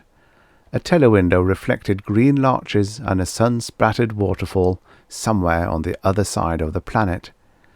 Lang sat alone behind the desk, his hands engaged with some papers that looked like technical reports. He was a big, heavy-shouldered man, his hair grey, his chocolate face middle-aged and tired. He did not rise. "Well?" he snapped. "My name is Arnold Radek. I'm a news service operator. Here's my card if you wish to see it." "Pharaoh had it easy," said Lang in a chill voice. "Moses only called the 7 plagues down on him. I have to deal with your sort." Radek placed his fingertips on the desk and leaned forward.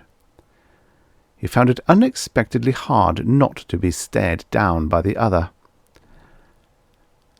"I know very well I've laid myself open to a lawsuit by coming in as I did," he stated. "Possibly, when I'm through, I'll be open to murder."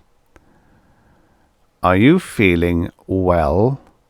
There was more contempt than concern in the deep tone. "Let me say first off, I believe I have information about a certain project of yours, one you badly want to keep a secret. I've taped a record at my office of what I know and where I'm going. If I don't get back before 1000 hours Central Time and wipe that tape, it'll be heard by the secretary." Lang took an exasperated breath. His fingernails whitened on the sheets he still held. "Do you honestly think we would be so, I won't say unscrupulous, so stupid as to use violence?" "No," said Radek. "Of course not. All I want is a few straight answers.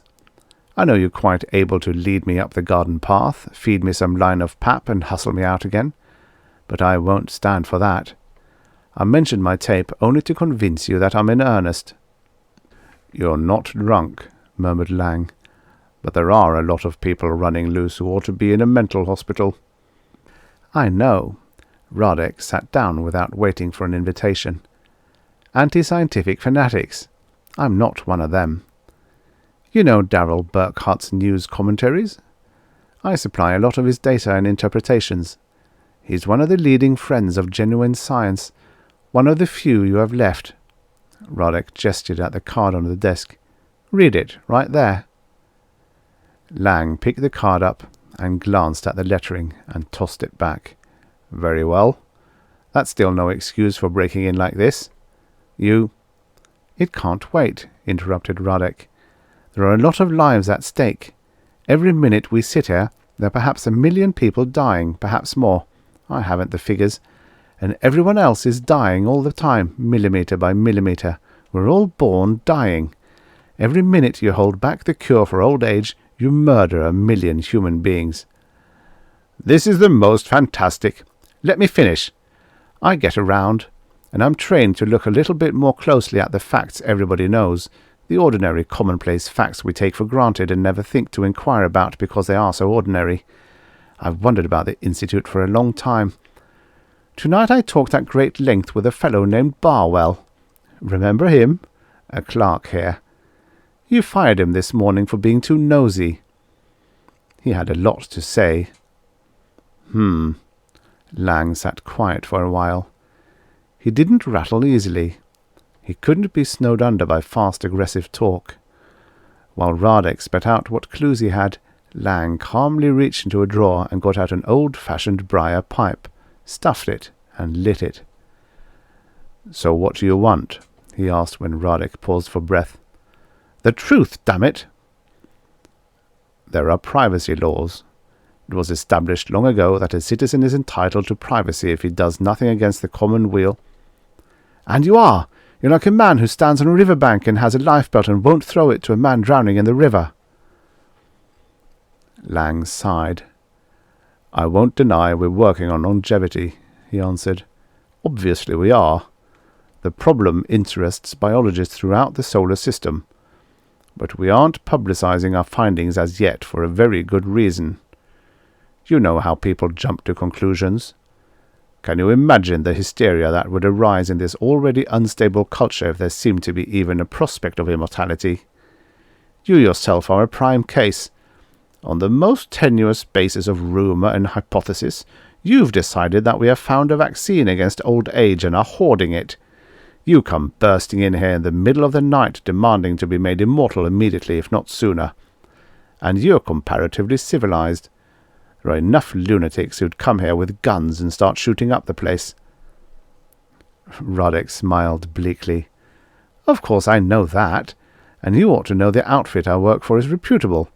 If you have a good lead on the problem and haven't solved it yet, you can trust us not to make that fact public." "All right." Lang mustered an answering smile, oddly warm and charming.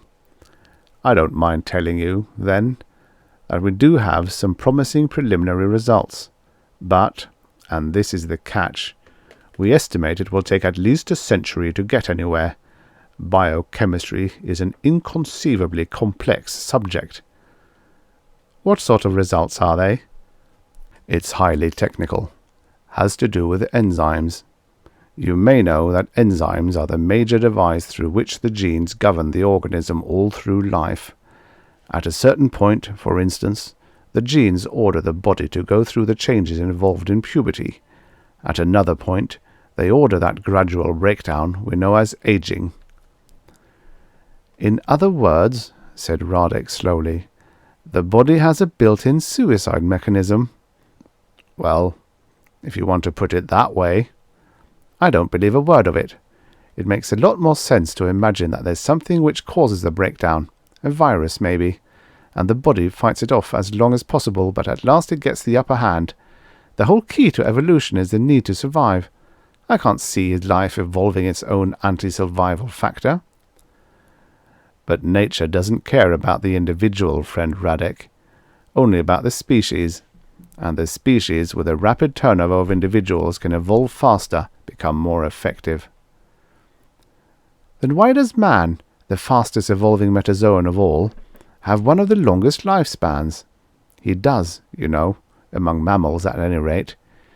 Seems to me our bodies must be all around better than average, better able to fight off the death virus. Fish live a longer time, sure, and maybe in the water they aren't so exposed to the disease. Mayflies are short-lived. Have they simply adapted their life cycle to the existence of the virus?" Lang frowned. "You appear to have studied this subject enough to have some mistaken ideas about it. I can't argue with a man who insists on protecting his cherished irrationalities with fancy verbalisms." "And you appear to think fast on your feet, Dr. Lang," Radek laughed. "Maybe not fast enough, but I'm not being paranoid about this. You can convince me." "How?" "Show me. Take me into those underground rooms and show me what you actually have." "I'm afraid that's impossible." "All right." Radek stood up. "I hate to do this, but a man must either earn a living or go on the public freeloading roll, which I don't want to do. The facts and conjectures I already have will make an interesting story." Lang rose too, his eyes widening. "You can't prove anything." "Of course I can't. You're sitting on all the proof." "But the public reaction. God in heaven, man, those people can't think." "No, they can't, can they?" He moved toward the door.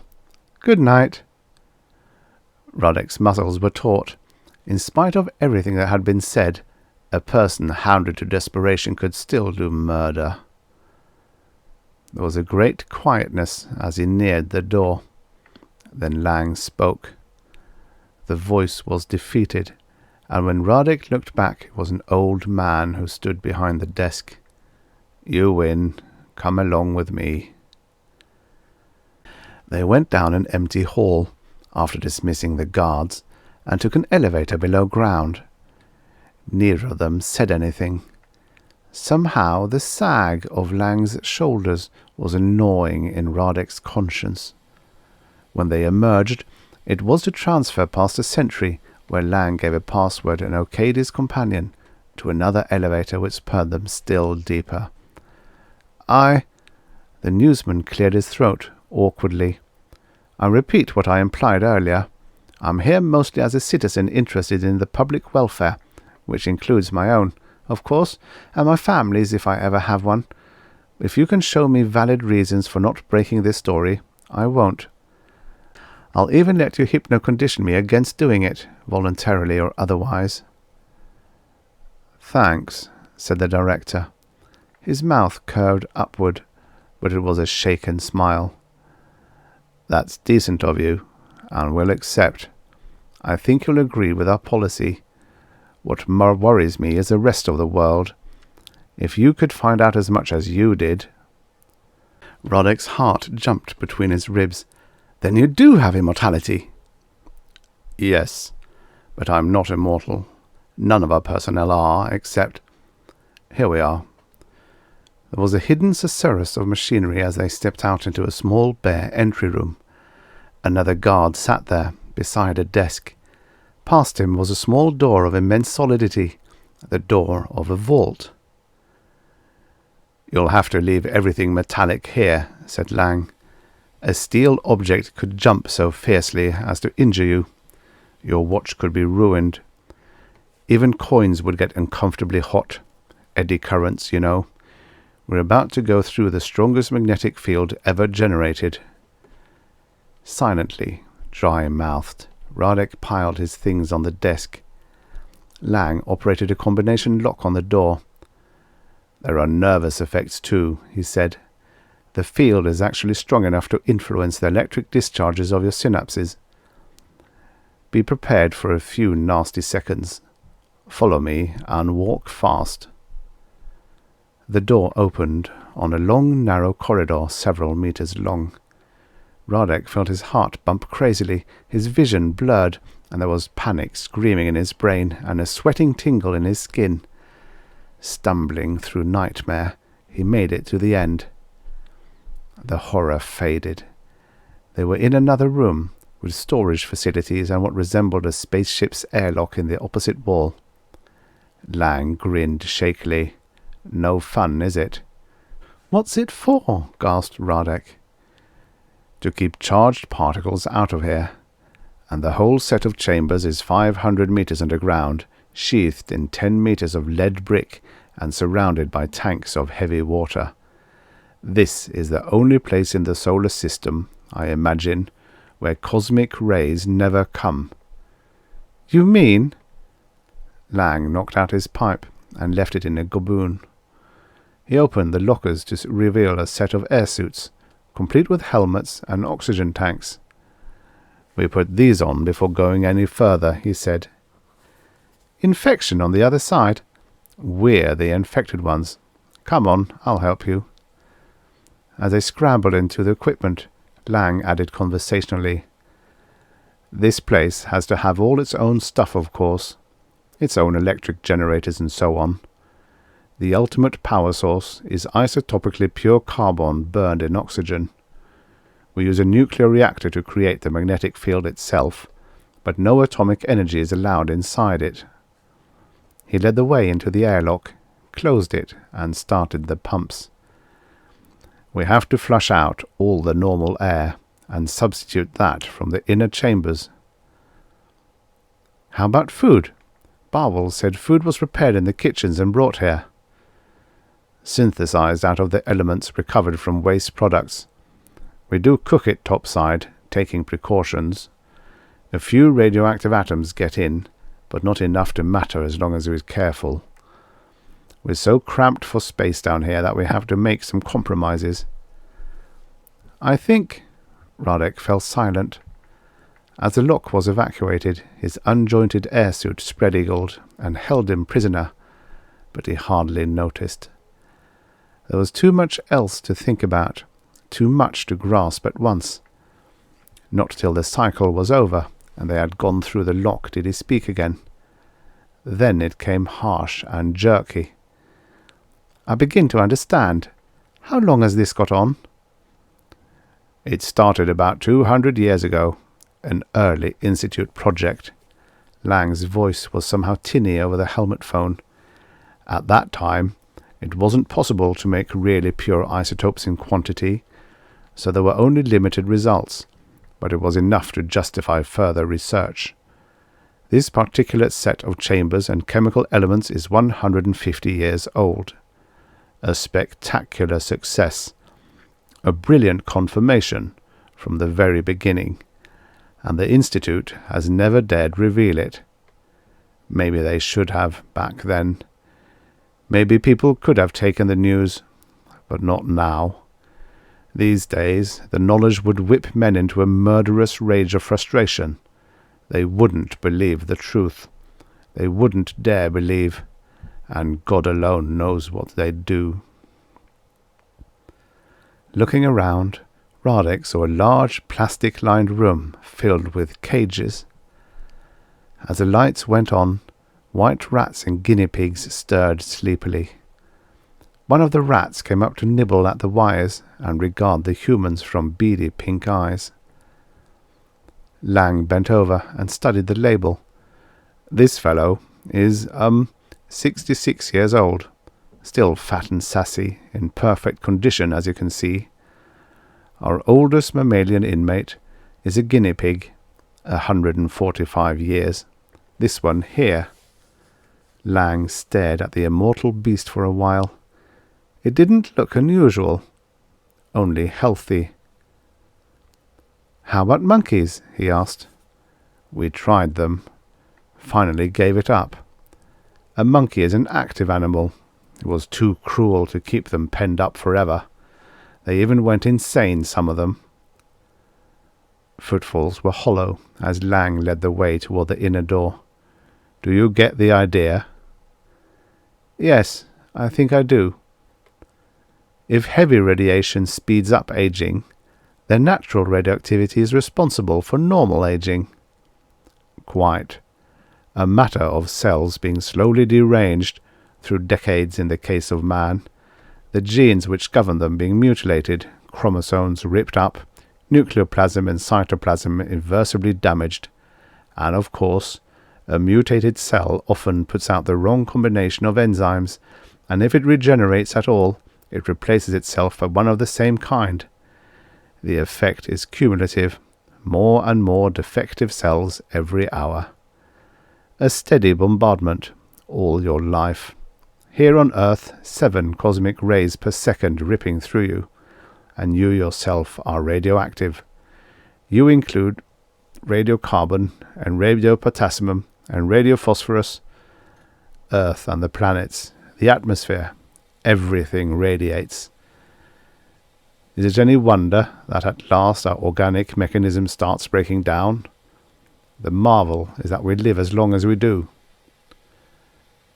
The dry voice was somehow steadying. Radek asked, "And this place is insulated?" "Yes. The original plant and animal life in here was grown exogenetically from single-cell zygotes, supplied with air and nourishment built from pure stable isotopes. The Institute had to start with low forms naturally. At that time, it wasn't possible to synthesize proteins to order, but soon our workers had enough of an ecology to introduce higher species, eventually mammals. Even the first generation was only negligibly radioactive. Succeeding generations have been kept almost absolutely clean. The lamps supply ultraviolet. The air is recycled. Well, in principle, it's no different from an ecological unit spaceship." Radek shook his head. He could scarcely get the words out. "People? Humans?" "For the past 120 years. Wasn't hard to get germplasm and grow it. The first generation reproduced normally. The second could if lack of space didn't force us to load their food with chemical contraceptive." Behind his faceplate, Lang grimaced. "I'd never have allowed it if I'd been director at the time, but now I'm stuck with the situation. The legality is very doubtful. How badly do you violate a man's civil rights when you keep him a prisoner but give him immortality? He opened the door, an archaic manual type. We can't do better for them than this, he said. The volume of space we can enclose in a magnetic field of the necessary strength is already at an absolute maximum. Light sprang automatically from the ceiling. Radek looked in at a dormitory. It was well kept, the furniture ornamental. Beyond it he could see other rooms, recreation, he supposed vaguely. The score of hulks in beds hardly moved. Only one woke up. He blinked, yawned, and shuffled toward the visitors, quite nude, his long hair tangled across the low forehead, a loose grin on the mouth. "Hello, Bill," said Lang. Got something? Got something for Bill?" A hand reached out, begging. Radek thought of a trained ape he had once seen. "This is Bill," Lang spoke softly, as if afraid his voice would snap. "Our oldest inhabitant, 119 years old, and he has the physique of a man of 20. They mature, you know, reach their peak, and never fall below it again." "Got something, Doc, huh?" "I'm sorry, Bill," said Lang. "I'll bring you some candy next time." The moron gave an animal sigh and shambled back. On the way, he passed a sleeping woman, and edged toward her with a grunt. Lang closed the door. There was another stillness. "Well," said Lang, "now you've seen it." You don't mean immortality makes you like that?" "Oh no, not at all. But my predecessors chose low-grade stock on purpose. Remember those monkeys? How long do you think a normal human could remain sane, cooped up in a little cave like this and never daring to leave it? That's the only way to be immortal, you know. And how much of the race could be given such elaborate care, even if they could stand it? Only a small percentage. Nor would they live forever. They're already contaminated. They were born radioactive.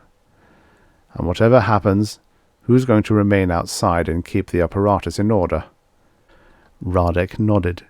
His neck felt stiff, and within the airsuit he stank with sweat. "I've got the idea."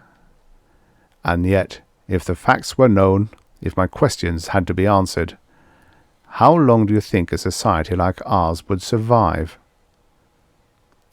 Radek tried to speak, but his tongue was too dry. Lang smiled grimly. "Apparently, I've convinced you. Good. Fine." Suddenly his gloved hand shot out and gripped Radek's shoulder.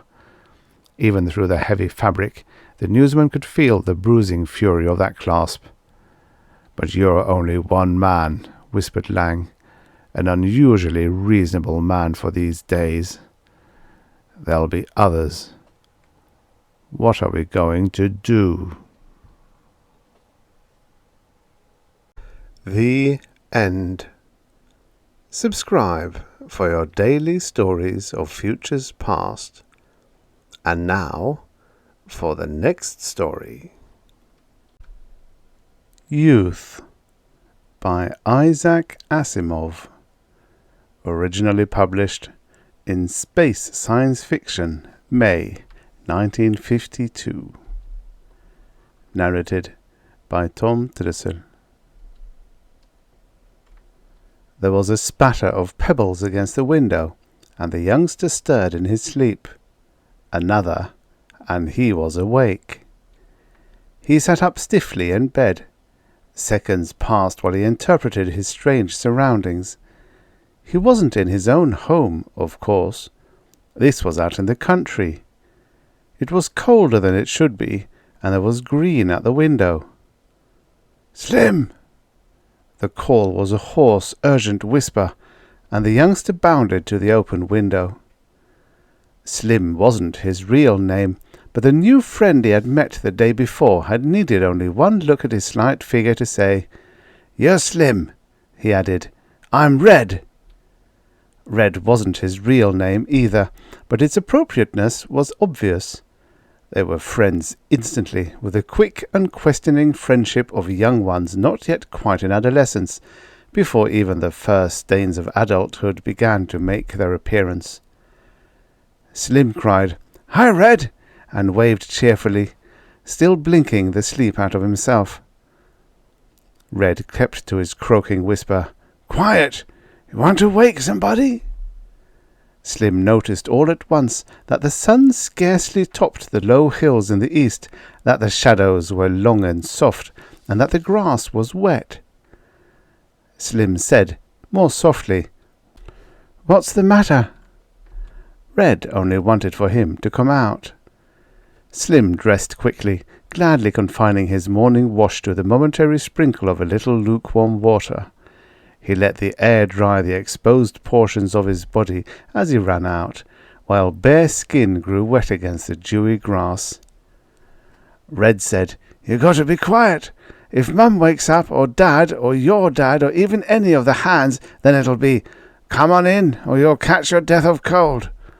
He mimicked voice and tone faithfully, so that Slim laughed and thought that there had never been so funny a fellow as Red. Slim said eagerly, "Do you come out here every day like this, Red? Real early? It's like the whole world is just yours, isn't it, Red? No one else around and all like that." He felt proud at being allowed entrance into this private world. Red stared at him sidelong. He said carelessly, "I've been up for hours. Didn't you hear it last night?" "Hear what?" "Thunder." "Was there a thunderstorm?" Slim never slept through a thunderstorm. "I guess not, but there was thunder. I heard it, and then I went to the window, and it wasn't raining. It was all stars, and the sky was just getting sort of almost grey. You know what I mean?" Slim had never seen it so, but he nodded. "So I just thought I'd go out," said Red. They walked along the grassy side of the concrete road that split the panorama right down the middle all the way down to where it vanished among the hills. It was so old that Red's father couldn't tell Red when it had been built. It didn't have a crack or a rough spot in it.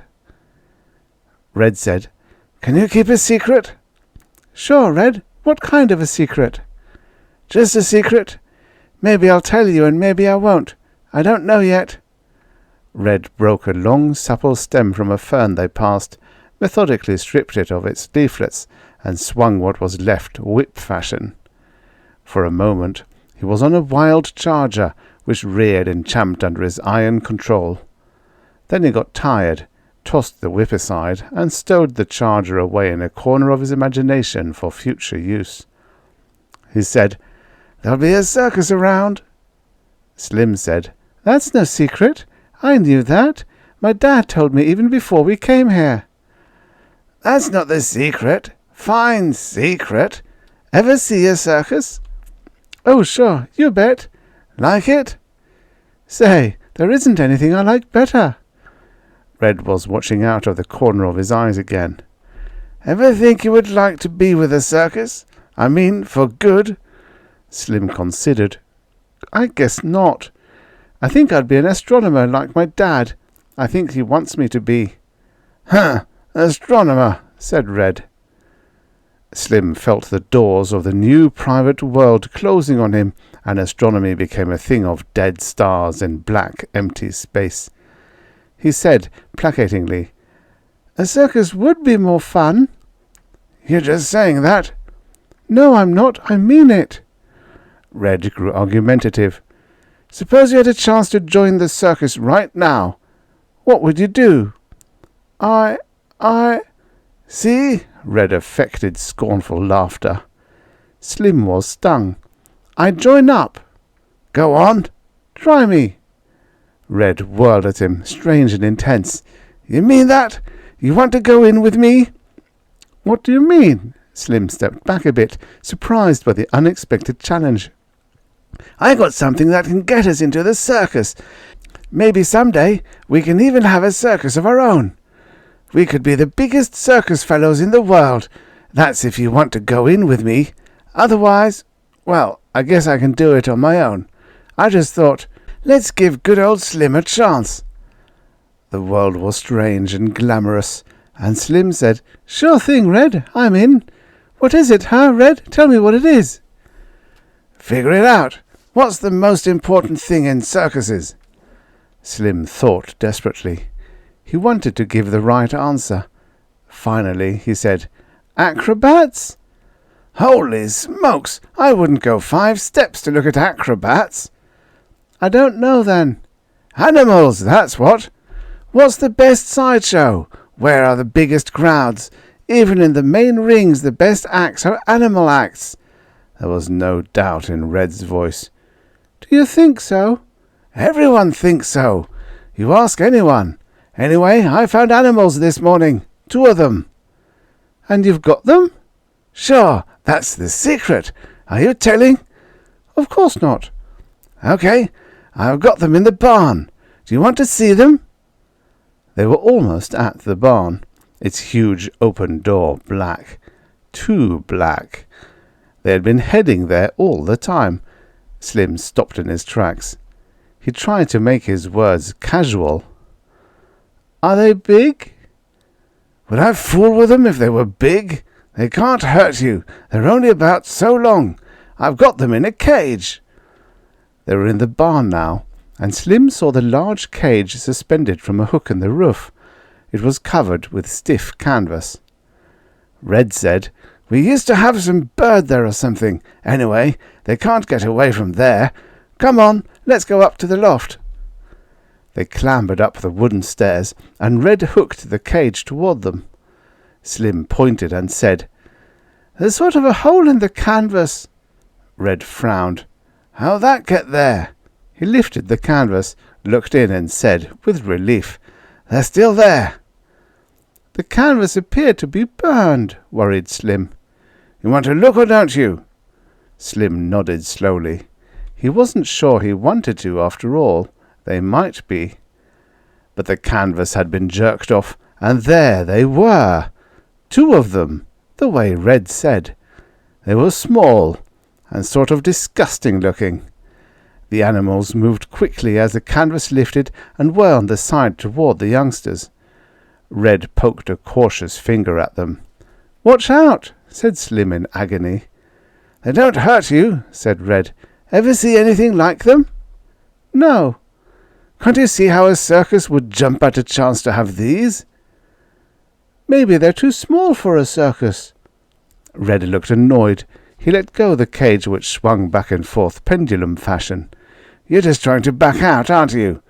"No, I'm not. It's just—" "They're not too small, don't worry. Right now, I've only got one worry." "What's that?" "Well, I've got to keep them till the circus comes, don't I? I've got to figure out what to feed them meanwhile." The cage swung, and the little trapped creatures clung to its bars, gesturing at the youngsters with queer, quick motions, almost as though they were intelligent. 2. The astronomer entered the dining room with decorum. He felt very much the guest. He said, "Where are the youngsters? My son isn't in his room." The industrialist smiled. "They've been out for hours. However, breakfast was forced into them among the women some time ago, so there's nothing to worry about. Youth, Doctor, youth." Youth. The word seemed to depress the astronomer. They ate breakfast in silence. The industrialist said once, "You really think they'll come? The day looks so normal." The astronomer said, "They'll come." That was all. Afterward, the industrialist said, "You'll pardon me. I can't conceive you're playing so elaborate a hoax. You really spoke to them?" "As I speak to you. At least, in a sense. They can project thoughts." "I gathered that must be so from your letter. How, I wonder?" "I could not say. I asked them, and, of course, they were vague. Or perhaps it was just that I could not understand. It involves a projector for the focusing of thought, and, even more than that, conscious attention on the part of both projector and receptor. It was quite a while before I realized they were trying to think at me. Such thought projectors may be part of the science they will give us." "Perhaps," said the industrialist. "Yet think of the changes it would bring to society. A thought projector." "Why not? Change would be good for us." "I don't think so." "It's only in old age that change is unwelcome," said the astronomer, "and races can be old as well as individuals." The industrialist pointed out the window. "You see that road? It was built before the wars. I don't know exactly when. It is as good now as the day it was built. We couldn't possibly duplicate it now. The race was young when that was built, eh?" "Then, yes. At least they weren't afraid of new things." "No, I wish they had been. Where is the society of before the wars? Destroyed, Doctor. What good were youth and new things? We are better off now. The world is peaceful and jogs along. The race goes nowhere, but after all, there is nowhere to go.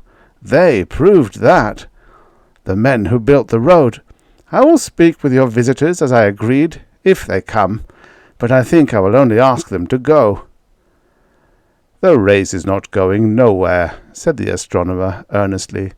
"It is going toward final destruction. My university has a smaller student body each year. Fewer books are written. Less work is done. An old man sleeps in the sun, and his days are peaceful and unchanging, but each day finds him nearer death all the same."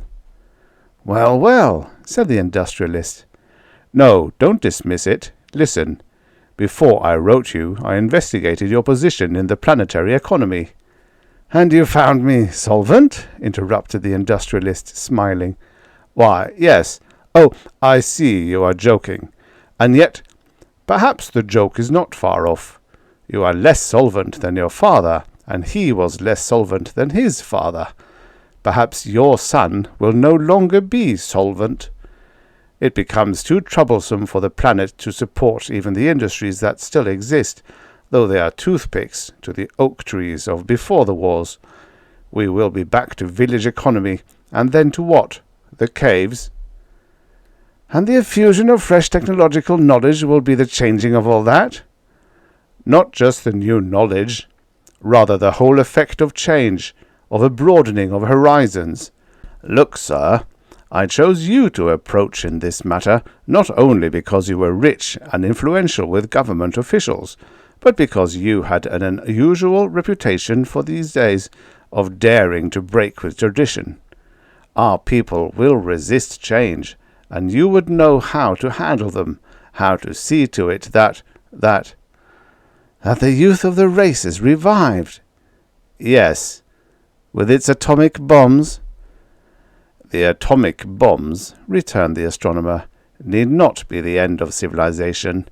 These visitors of mine had their atomic bomb, or whatever their equivalent was on their own worlds, and survived it, because they didn't give up. Don't you see? It wasn't the bomb that defeated us, but our own shell shock. This may be the last chance to reverse the process.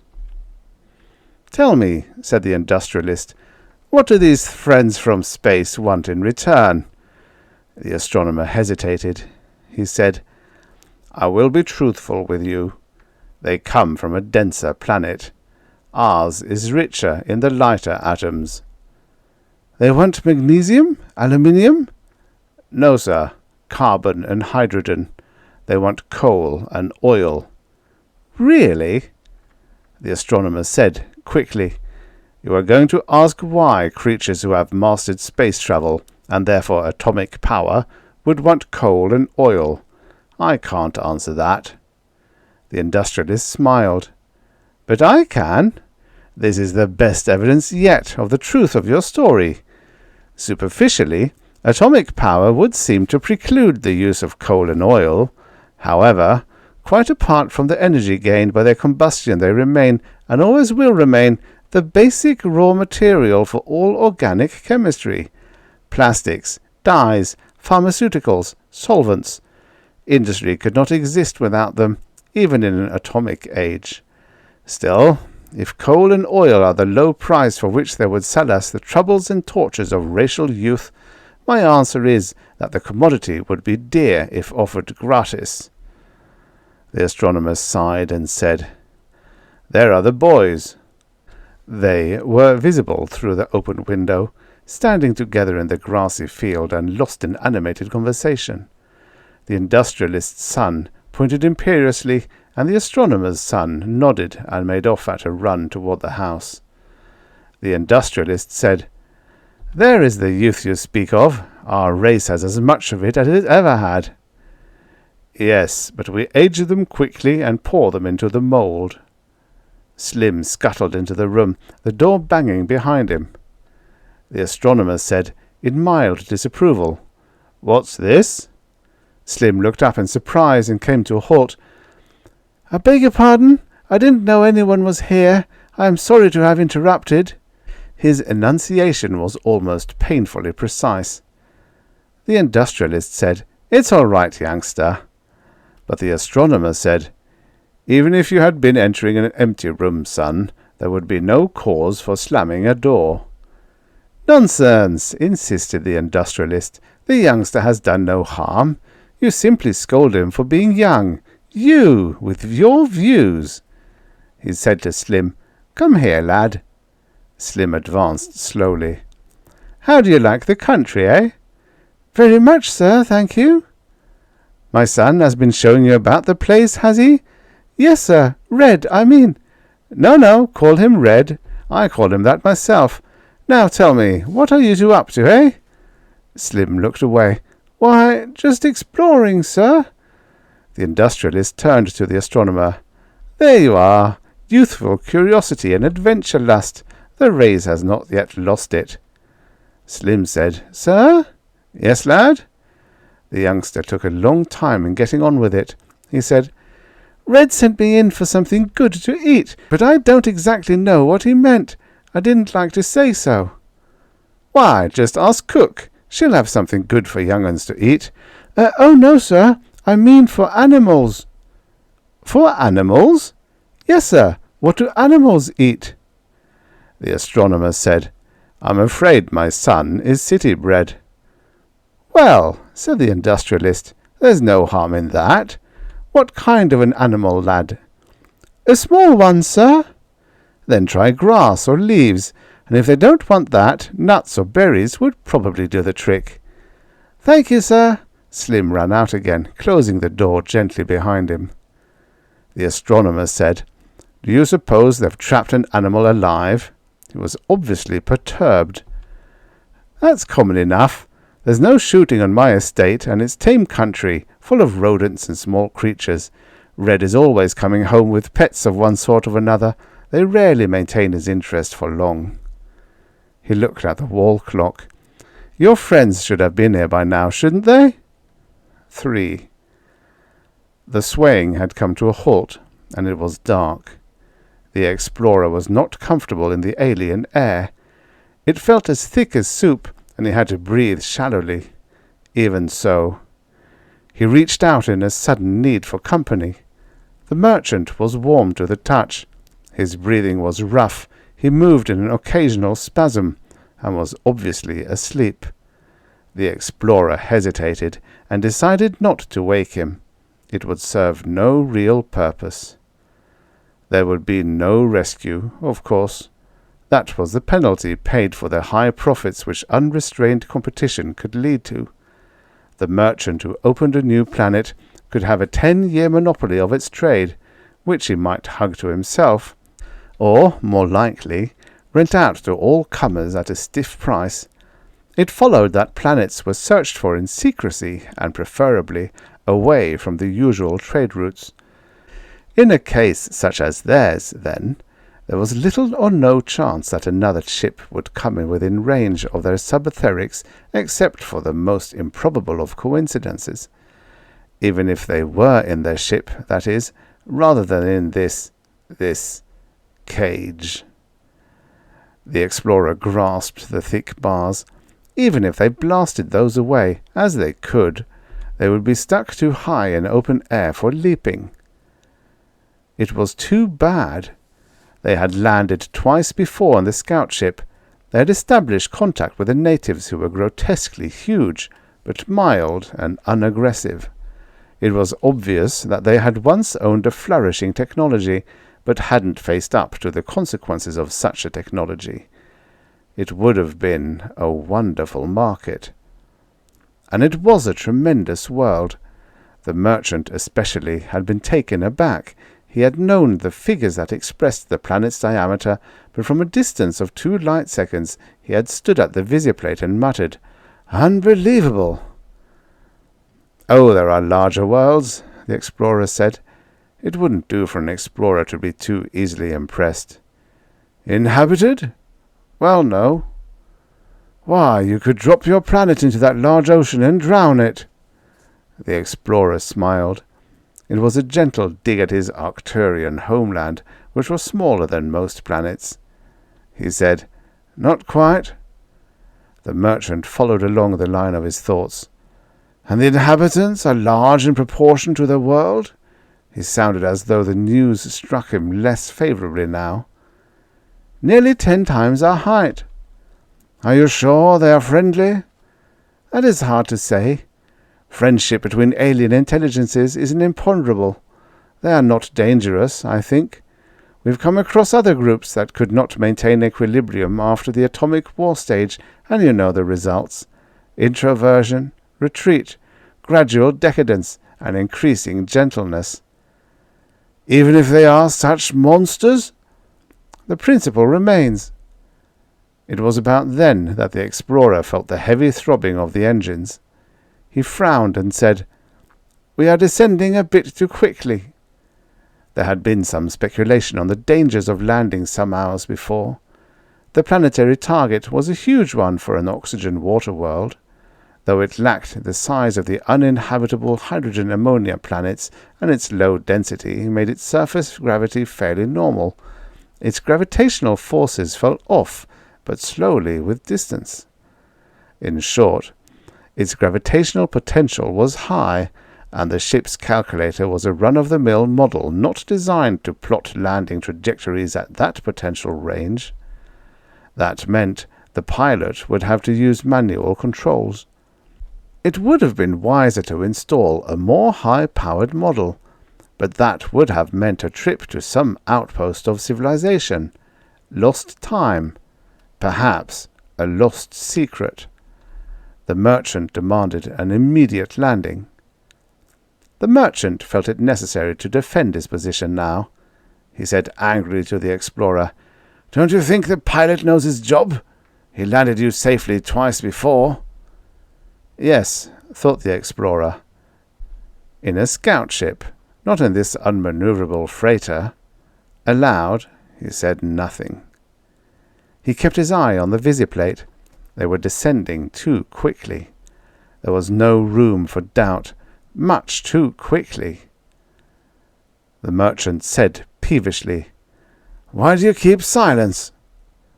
"Well then, if you wish me to speak, I would suggest that you strap on your floater and help me prepare the ejector." The pilot fought a noble fight. He was no beginner. The atmosphere, abnormally high and thick in the gravitational potential of his world, whipped and burned about the ship, but to the very last it looked as though he might bring it under control despite that. He even maintained course, following the extrapolated line to the point on the northern continent toward which they were headed. Under other circumstances, with a shade more luck, the story would eventually have been told and retold as a heroic and masterly reversal of a lost situation. But within sight of victory, tired body and tired nerves clamped a control bar with a shade too much pressure. The ship, which had almost levelled off, dipped down again. There was no room to retrieve the final error. There was only a mile left to fall. The pilot remained at his post to the actual landing, his only thought that of breaking the force of the crash, of maintaining the spaceworthiness of the vessel. He did not survive. With the ship bucking madly in a soupy atmosphere, Few ejectors could be mobilized, and only one of them in time. When afterwards the explorer lifted out of unconsciousness and rose to his feet, he had the definite feeling that but for himself and the merchant there were no survivors. And perhaps that was an overcalculation. His floater had burnt out while still sufficiently distant from surface to have the fall stun him. The merchant might have had less luck even than that. He was surrounded by a world of thick ropey stalks of grass, and in the distance were trees that reminded him vaguely of similar structures on his native Arcturian world, except that their lowest branches were high above what he would consider normal treetops. He called, his voice sounding basso in the thick air, and the merchant answered. The explorer made his way toward him, thrusting violently at the coarse stalks that barred his path. "Are you hurt?" he asked. The merchant grimaced. "I've sprained something. It hurts to walk." The explorer probed gently. "I don't think anything's broken. You'll have to walk despite the pain. Can't we rest first?" "It's important to try and find the ship. If it's space-worthy, or if it can be repaired, we may live. Otherwise, we won't." "Just a few minutes. Let me catch my breath." The explorer was glad enough for those minutes. The merchant's eyes were already closed. He allowed his to do the same. He heard the trampling, and his eyes snapped open. Never sleep on the strange planet, he told himself futilely. The merchant was awake too, and his steady screaming was a rumble of terror. The explorer called, "It's only a native of this planet. It won't harm you." But even as he spoke, the giant had swooped down, and in a moment they were in its grasp, being lifted closer to its monstrous ugliness. The merchant struggled violently, and of course quite futilely.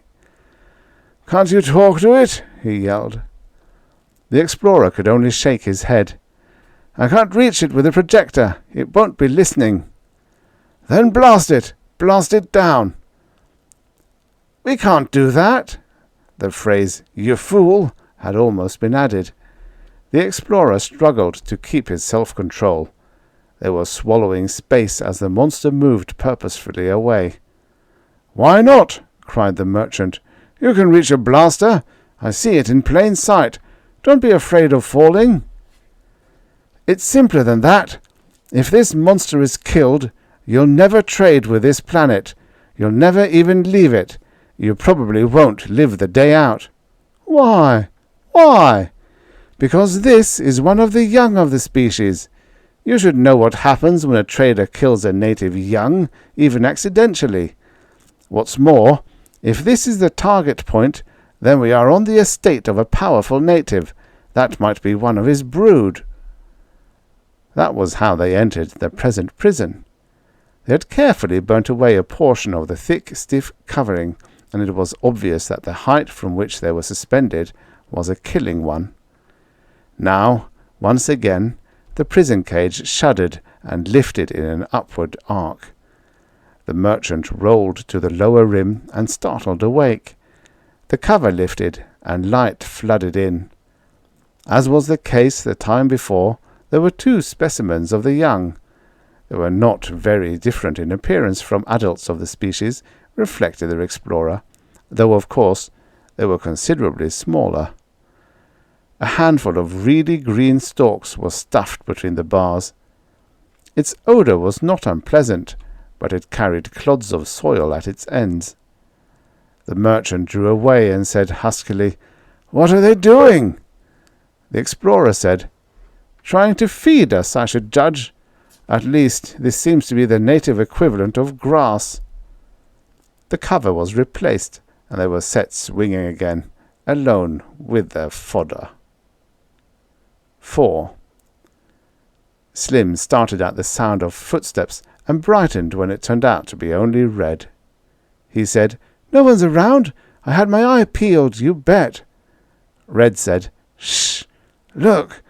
You take this stuff and stick it in the cage. I've got to scoot back to the house." What is it? Slim reached reluctantly. Ground meat! Holy smokes, haven't you ever seen ground meat? That's what you should have got when I sent you to the house instead of coming back with that stupid grass. Slim was hurt. How'd I know they don't eat grass? Besides, ground meat doesn't come loose like that. It comes in cellophane and it isn't that colour. Sure, in the city. Out here we grind our own and it's always this colour till it's cooked. You mean it isn't cooked? Slim drew away quickly. Red looked disgusted. Do you think animals eat cooked food? Come on, take it. It won't hurt you. I tell you, there isn't much time. Why, what's doing back at the house? I don't know. Dad and your father are walking around. I think maybe they're looking for me. Maybe the cook told them I took the meat. Anyway, we don't want them coming here after me. Didn't you ask the cook before you took this stuff? Who, that crab? Shouldn't wonder if she only lets me have a drink of water because Dad makes her. Come on, take it. Slim took the large glob of meat, though his skin crawled at the touch. He turned toward the barn, and Red sped away in the direction from which he had come.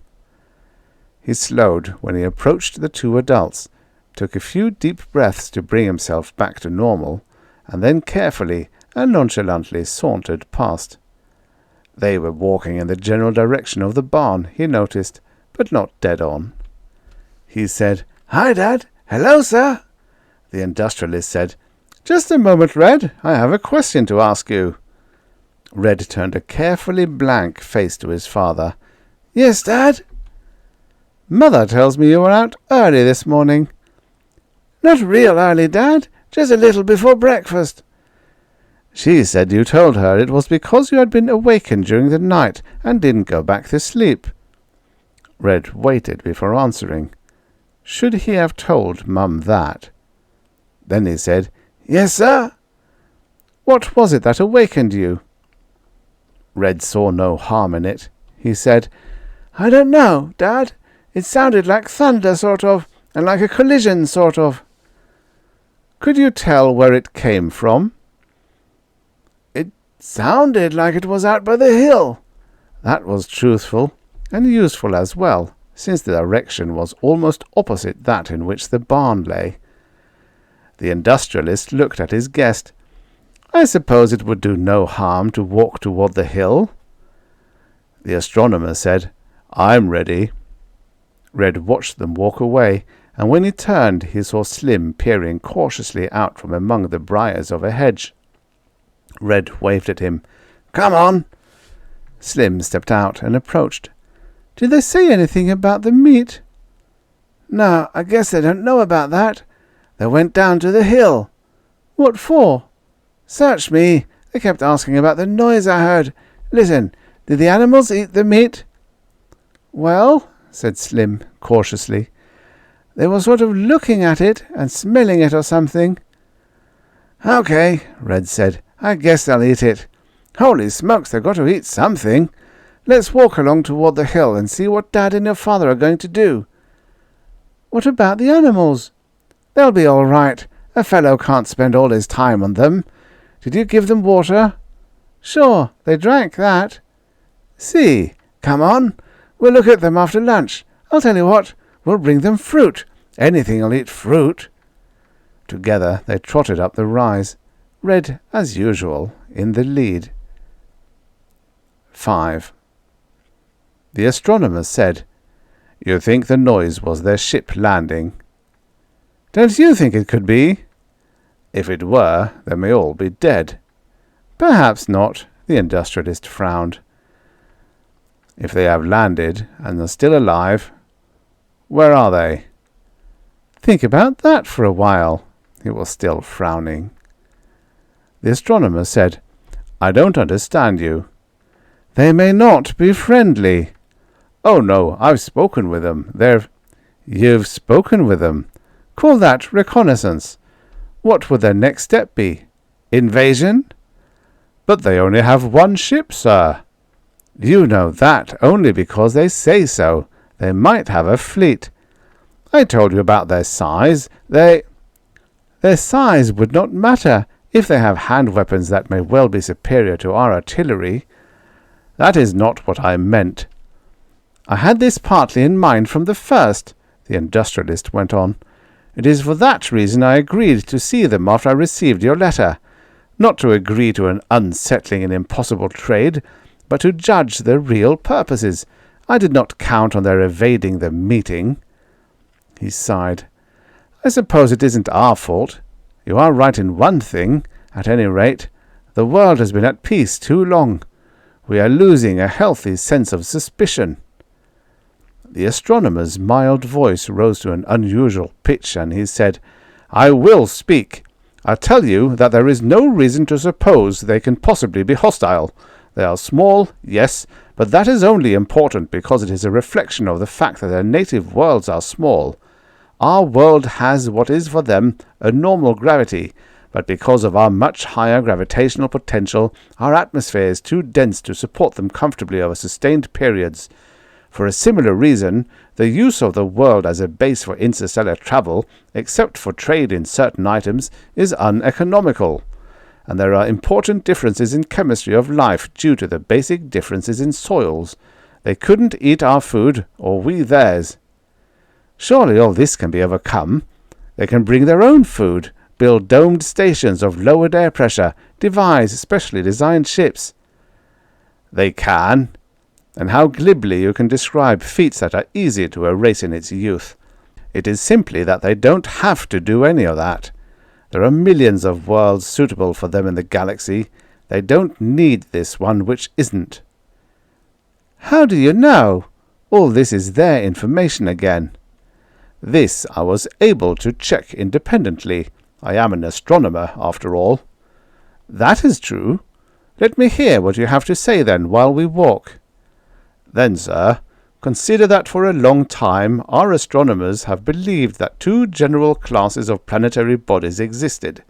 First, the planets which formed at distances far enough from their stellar nucleus to become cool enough to capture hydrogen. These would be large planets rich in hydrogen, ammonia, and methane.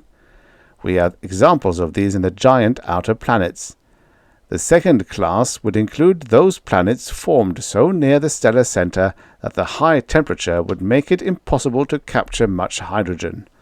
These would be smaller planets, comparatively poorer in hydrogen and richer in oxygen. We know that type very well, since we live on one. Ours is the only solar system we know in detail, however, and it has been reasonable for us to assume that these were the only two planetary classes. I take it, then, that there is another? Yes, there is a super-dense class, still smaller, poorer in hydrogen than the inner planets of the solar system. The ratio of occurrence of hydrogen-ammonia planets and these super-dense water-oxygen worlds of theirs over the entire galaxy, and remember that they have actually conducted a survey of significant sample volumes of the galaxy which we, without interstellar travel, cannot do, is about 3-1. This leaves them 7 million super-dense worlds for exploration and colonization. The industrialist looked at the blue sky and the green-covered trees among which they were making their way. He said, And worlds like ours? The astronomer said softly, Ours is the first solar system they have found which contains them. Apparently, the development of our solar system was unique and did not follow the ordinary rules. The industrialist considered that. What it amounts to is that these creatures from space are asteroid dwellers. No, the asteroids are something else again. They occur, I was told, in 1 out of 8 stellar systems, but they're completely different from what we've been discussing. And how does your being an astronomer change the fact that you are still only quoting their unsupported statements? But they did not restrict themselves to bald items of information.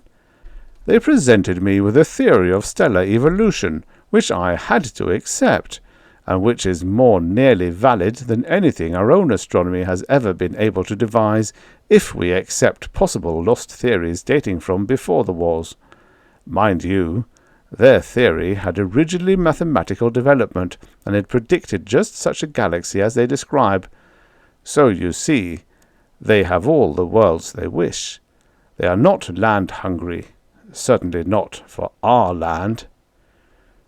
Reason would say so, if what you say is true, but creatures may be intelligent and not reasonable. Our forefathers were presumably intelligent, yet they were certainly not reasonable. Was it reasonable to destroy almost all their tremendous civilization in atomic warfare over causes our historians can no longer accurately determine? The industrialist brooded over it. From the dropping of the first atom bomb over those islands, I forget the ancient name, there was only one end in sight, and in plain sight, yet events were allowed to proceed to that end.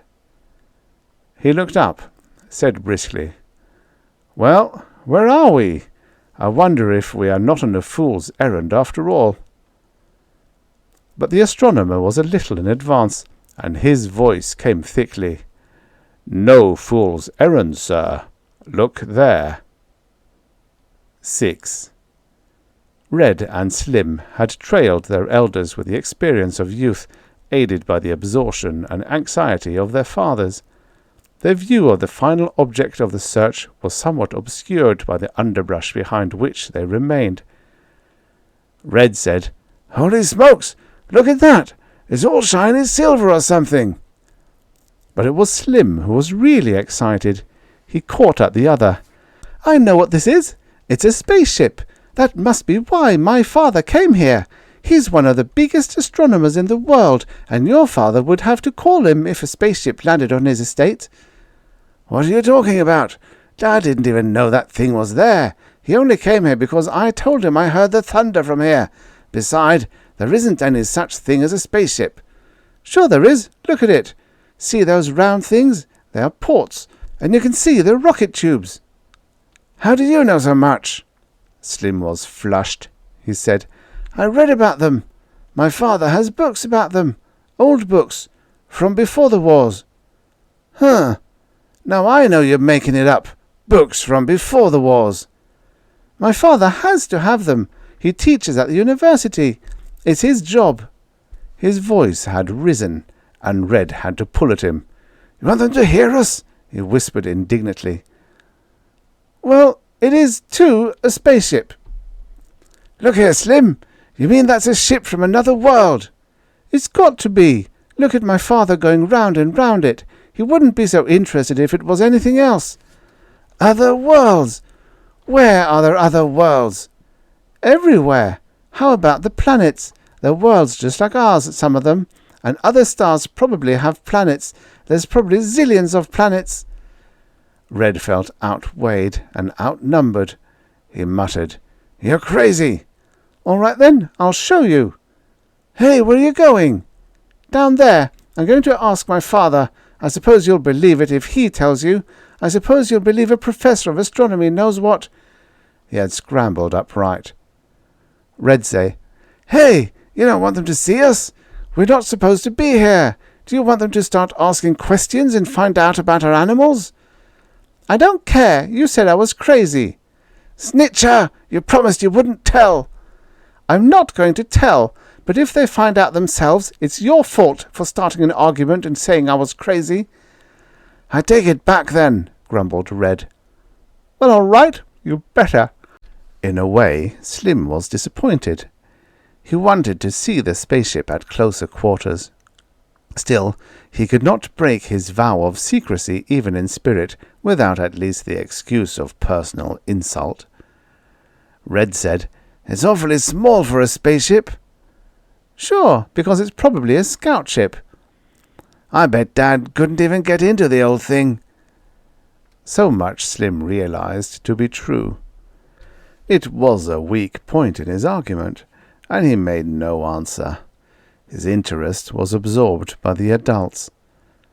Red rose to his feet, an elaborate attitude of boredom all about him. "Well, I guess we'd better be going. There's business to do, and I can't spend all day here looking at some old spaceship or whatever it is. We've got to take care of the animals if we're going to be circus folks, That's the first rule with circus folks. They've got to take care of the animals. And, he finished virtuously, that's what I aim to do anyway. Slim said, What for, Red? They got plenty of meat. Let's watch. There's no fun in watching. Besides, Dad and your father are going away, and I guess it's about lunchtime. Red became argumentative. Look, Slim, we can't start acting suspicious, or they're going to start investigating. Holy smokes, don't you ever read any detective stories?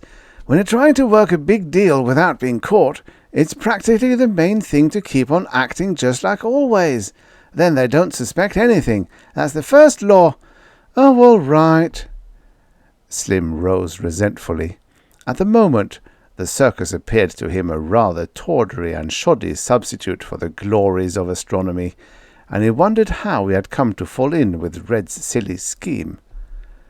Down the slope they went, Slim, as usual, in the rear. 7. The industrialist said, It's the workmanship that gets me. I never saw such construction. What good is it now? Said the astronomer bitterly.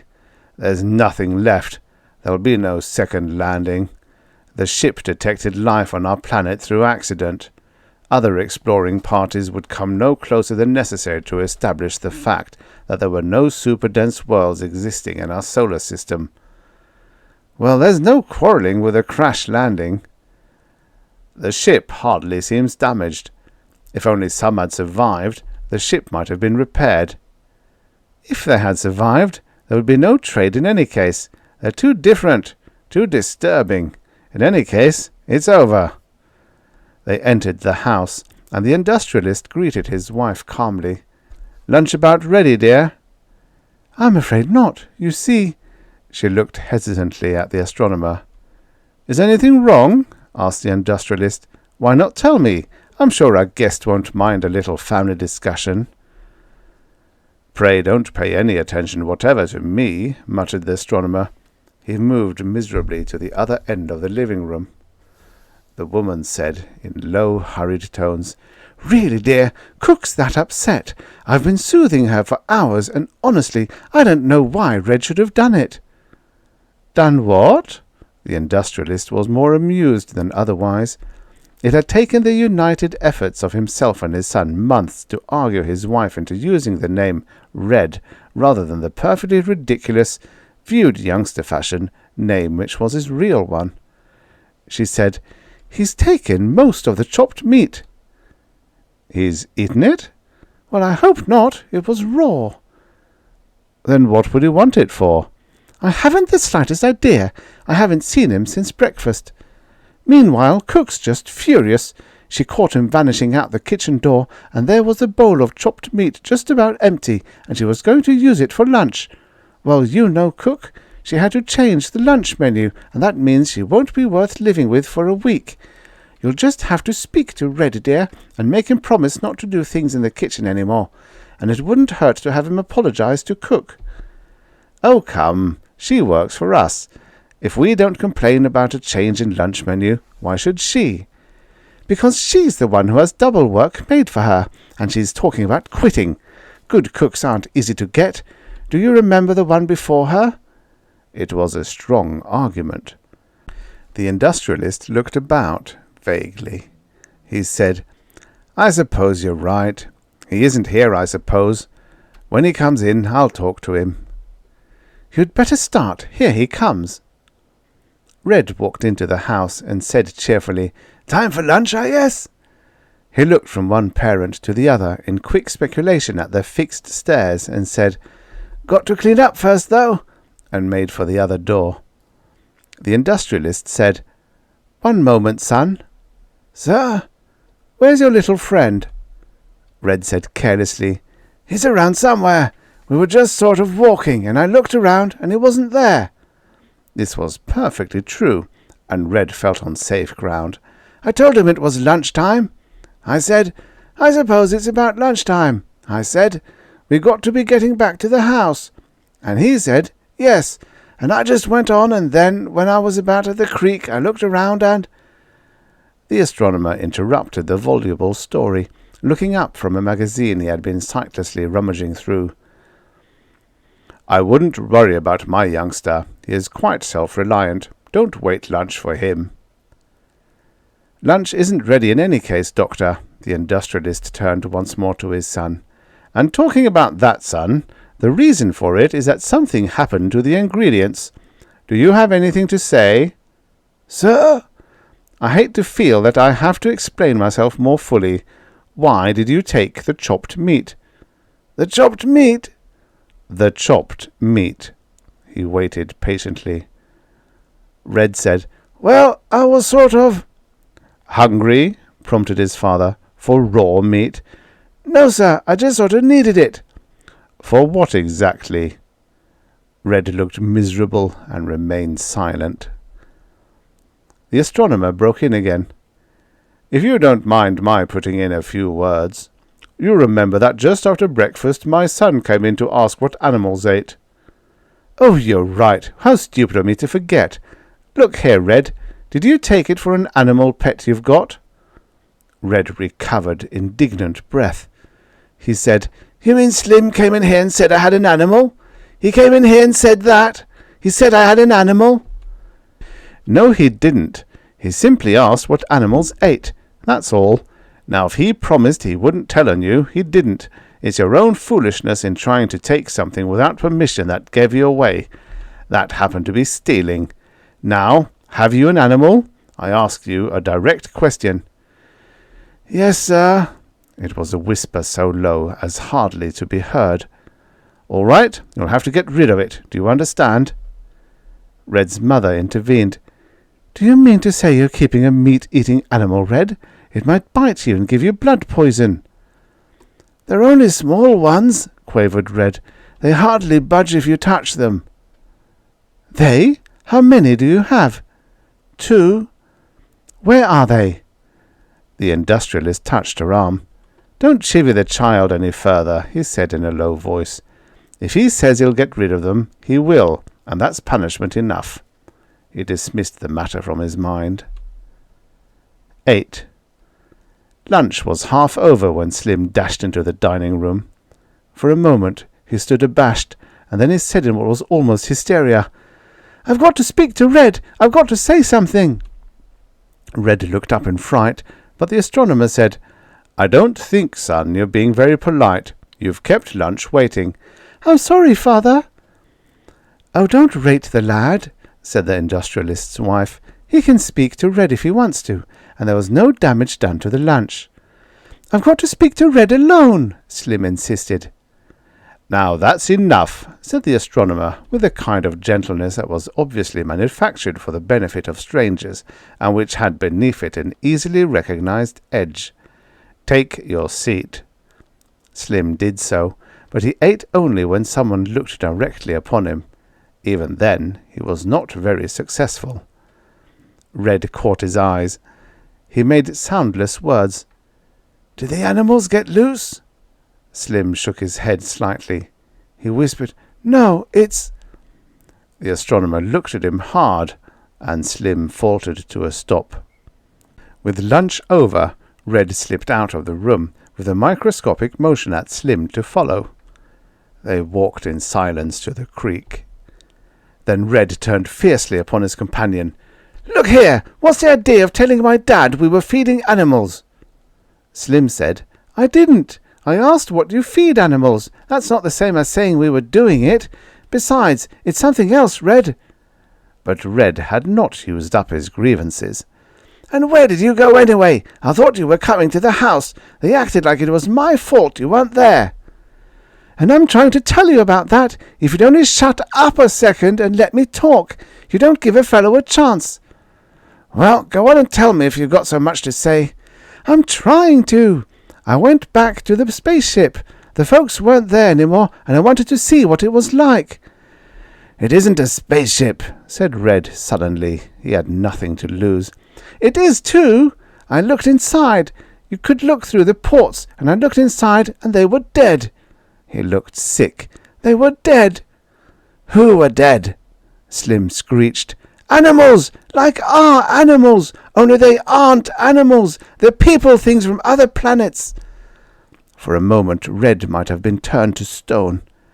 It didn't occur to him to disbelieve Slim at this point. Slim looked too genuinely the bearer of just such tidings. He said finally, "Oh my! Well, what are we going to do? Golly, will we get a whooping if they find out?" He was shivering. "We better turn them loose," said Red. "They'll tell on us. They can't talk our language, not if they're from another planet." "Yes, they can, because I remember my father talking about some stuff like that to my mother when he didn't know I was in the room. He was talking about visitors who could talk with the mind, telepathy or something. I thought he was making it up." "Well, holy smokes! Holy smokes!" Red looked up. "I tell you, my dad said to get rid of them. Let's sort of bury them somewhere or throw them in the creek." "He told you to do that?" "He made me say I had animals, and then he said, get rid of them. I've got to do what he says. Holy smokes, he's my dad." Some of the panic left Slim's heart. It was a thoroughly legalistic way out. "Well, let's do it right now then, before they find out. Oh, golly, if they find out, will we be in trouble?" They broke into a run toward the barn, unspeakable visions in their minds. 9. It was different, looking at them as though they were people. As animals they had been interesting. As people, horrible. Their eyes, which were neutral little objects before, now seemed to watch them with active malevolence. "They're making noises," said Slim, in a whisper which was barely audible. "I guess they're talking or something," said Red. Funny that those noises which they had heard before had not had significance earlier. He was making no move toward them. Neither was Slim. The canvas was off, but they were just watching. The ground meat, Slim noticed, hadn't been touched. Slim said, "Aren't you going to do something?" "Aren't you?" "You found them." "It's your turn now." "No, it isn't. You found them. It's your fault, the whole thing. I was watching." "You joined in, Slim. You know you did." "I don't care. You found them, and that's what I'll say when they come here looking for us." Red said, "All right for you." But the thought of the consequences inspired him anyway, and he reached for the cage door. Slim said, "Wait!" Red was glad to. He said, "Now what's biting you?" "One of them's got something on him that looks like it might be iron or something." "Where?" "Right there. I saw it before, but I thought it was just part of him. But if he's people, maybe it's a disintegrator gun." "What's that?" "I read about it in the books from before the wars. Mostly people with spaceships have disintegrator guns. They point them at you and you get disintegratored." "They didn't point it at us till now," pointed out Red with his heart not quite in it. "I don't care. I'm not hanging around here and getting disintegratored. I'm getting my father." "Cowardly cat! Yellow cowardly cat!" "I don't care. You can call all the names you want, but if you bother them now, you'll get disintegratored. You wait and see, and it'll be all your fault." He made for the narrow spiral stairs that led to the main floor of the barn, stopped at its head, then backed away. Red's mother was moving up, panting a little with the exertion, and smiling a tight smile for the benefit of Slim in his capacity as guest. "Red, are you up there? Now don't try to hide. I know this is where you're keeping them. Cook saw where you ran with the meat." Red quavered, "Hello, Ma." "Now show me those nasty animals. I'm going to see to it that you get rid of them right away." It was over, and despite the imminent corporal punishment, Red felt something like a load fall from him. At least the decision was out of his hands. "Right there, Ma. I didn't do anything to them, Ma. I didn't know. They just looked like little animals, and I thought you'd let me keep them, Ma. I wouldn't have taken the meat, only they wouldn't eat grass or leaves, and we couldn't find good nuts or berries, and Cook never lets me have anything, or I would have asked her, and I didn't know it was for lunch, and—" He was speaking on the sheer momentum of terror, and did not realize that his mother did not hear him, but, with eyes frozen and popping at the cage, was screaming in thin, piercing tones. 10. The astronomer was saying, A quiet burial is all we can do. There is no point in any publicity now." When they heard the screams. She had not entirely recovered by the time she reached them, running and running. It was minutes before her husband could extract sense from her. She was saying finally, "I tell you they're in the barn. I don't know what they are. No, no." She barred the industrialist's quick movement in that direction. She said, "Don't you go. Send one of the hands with a shotgun. I tell you I never saw anything like it. Little horrible beasts with I can't describe it. To think that Red was touching them and trying to feed them. He was holding them and feeding them meat." Red began, "I only—" and Slim said, "It was not."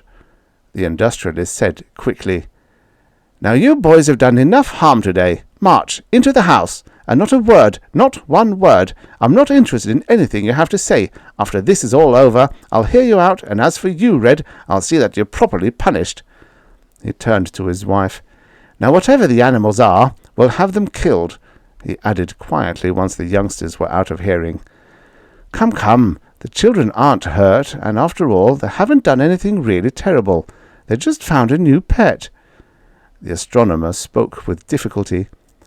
"Pardon me, ma'am, but can you describe these animals?" She shook her head. She was quite beyond words. "Can you just tell me if they—" "I'm sorry," said the industrialist apologetically, "but I think I had better take care of her. Will you excuse me?" "A moment, please, one moment." She said she had never seen such animals before. Surely it is not usual to find animals that are completely unique on an estate such as this. "I'm sorry, let's not discuss that now." "Except that unique animals might have landed during the night." The industrialist stepped away from his wife. "What are you implying?" "I think we had better go to the barn, sir." The industrialist stared a moment, turned, and suddenly and quite uncharacteristically began running. The astronomer followed, and the woman's wail rose unheeded behind them. 11. The industrialist stared, looked at the astronomer, turned to stare again. "Those?" "Those," said the astronomer. "I have no doubt we appear strange and repulsive to them." "What do they say?" "Why, that they are uncomfortable and tired and even a little sick, but they are not seriously damaged, and that the youngsters treated them well." "Treated them well? Scooping them up, keeping them in a cage, giving them grass and raw meat to eat. Tell me how to speak to them." "It may take a little time. Think at them. Try to listen. It will come to you, but perhaps not right away." The industrialist tried. He grimaced with the effort of it, thinking over and over again. "The youngsters were ignorant of your identity." And the thought was suddenly in his mind. "We were quite aware of it, and because we knew they meant well by us according to their own view of the matter, we did not attempt to attack them." "Attack them?" thought the industrialist, and said it aloud in his concentration. "Why, yes," came the answering thought. "We are armed." One of the revolting little creatures in the cage lifted a metal object, and there was a sudden hole in the top of the cage, and another in the roof of the barn, each hole rimmed with charred wood. "We hope," the creatures thought, "it will not be too difficult to make repairs." The industrialist found it impossible to organize himself to the point of directed thought. He turned to the astronomer. "And with that weapon in their possession, they let themselves be handled and caged? I don't understand it." But the calm thought came. "We would not harm the young of an intelligent species." 12. It was twilight. The industrialist had entirely missed the evening meal, and remained unaware of the fact. He said, "Do you really think the ship will fly?" "If they say so," said the astronomer, "I'm sure it will. They'll be back, I hope, before too long." "And when they do," said the industrialist energetically, "I will keep my part of the agreement. What is more, I will move sky and earth to have the world accept them. I was entirely wrong, Doctor. Creatures that would refuse to harm children under such provocation as they received are admirable. But you know, I almost hate to say this." "Say what?" "The kids. Yours and mine. I'm almost proud of them. Imagine seizing these creatures, feeding them, or trying to, and keeping them hidden. The amazing gall of it! Red told me it was his idea to get a job in a circus on the strength of them. Imagine!" The astronomer said, "Youth." 13. The merchant said, "Will we be taking off soon?" "Half an hour," said the explorer. It was going to be a lonely trip back. All the remaining 17 of the crew were dead, and the Rashes were to be left on a strange planet. Back they would go with a limping ship and the burden of the controls entirely on himself.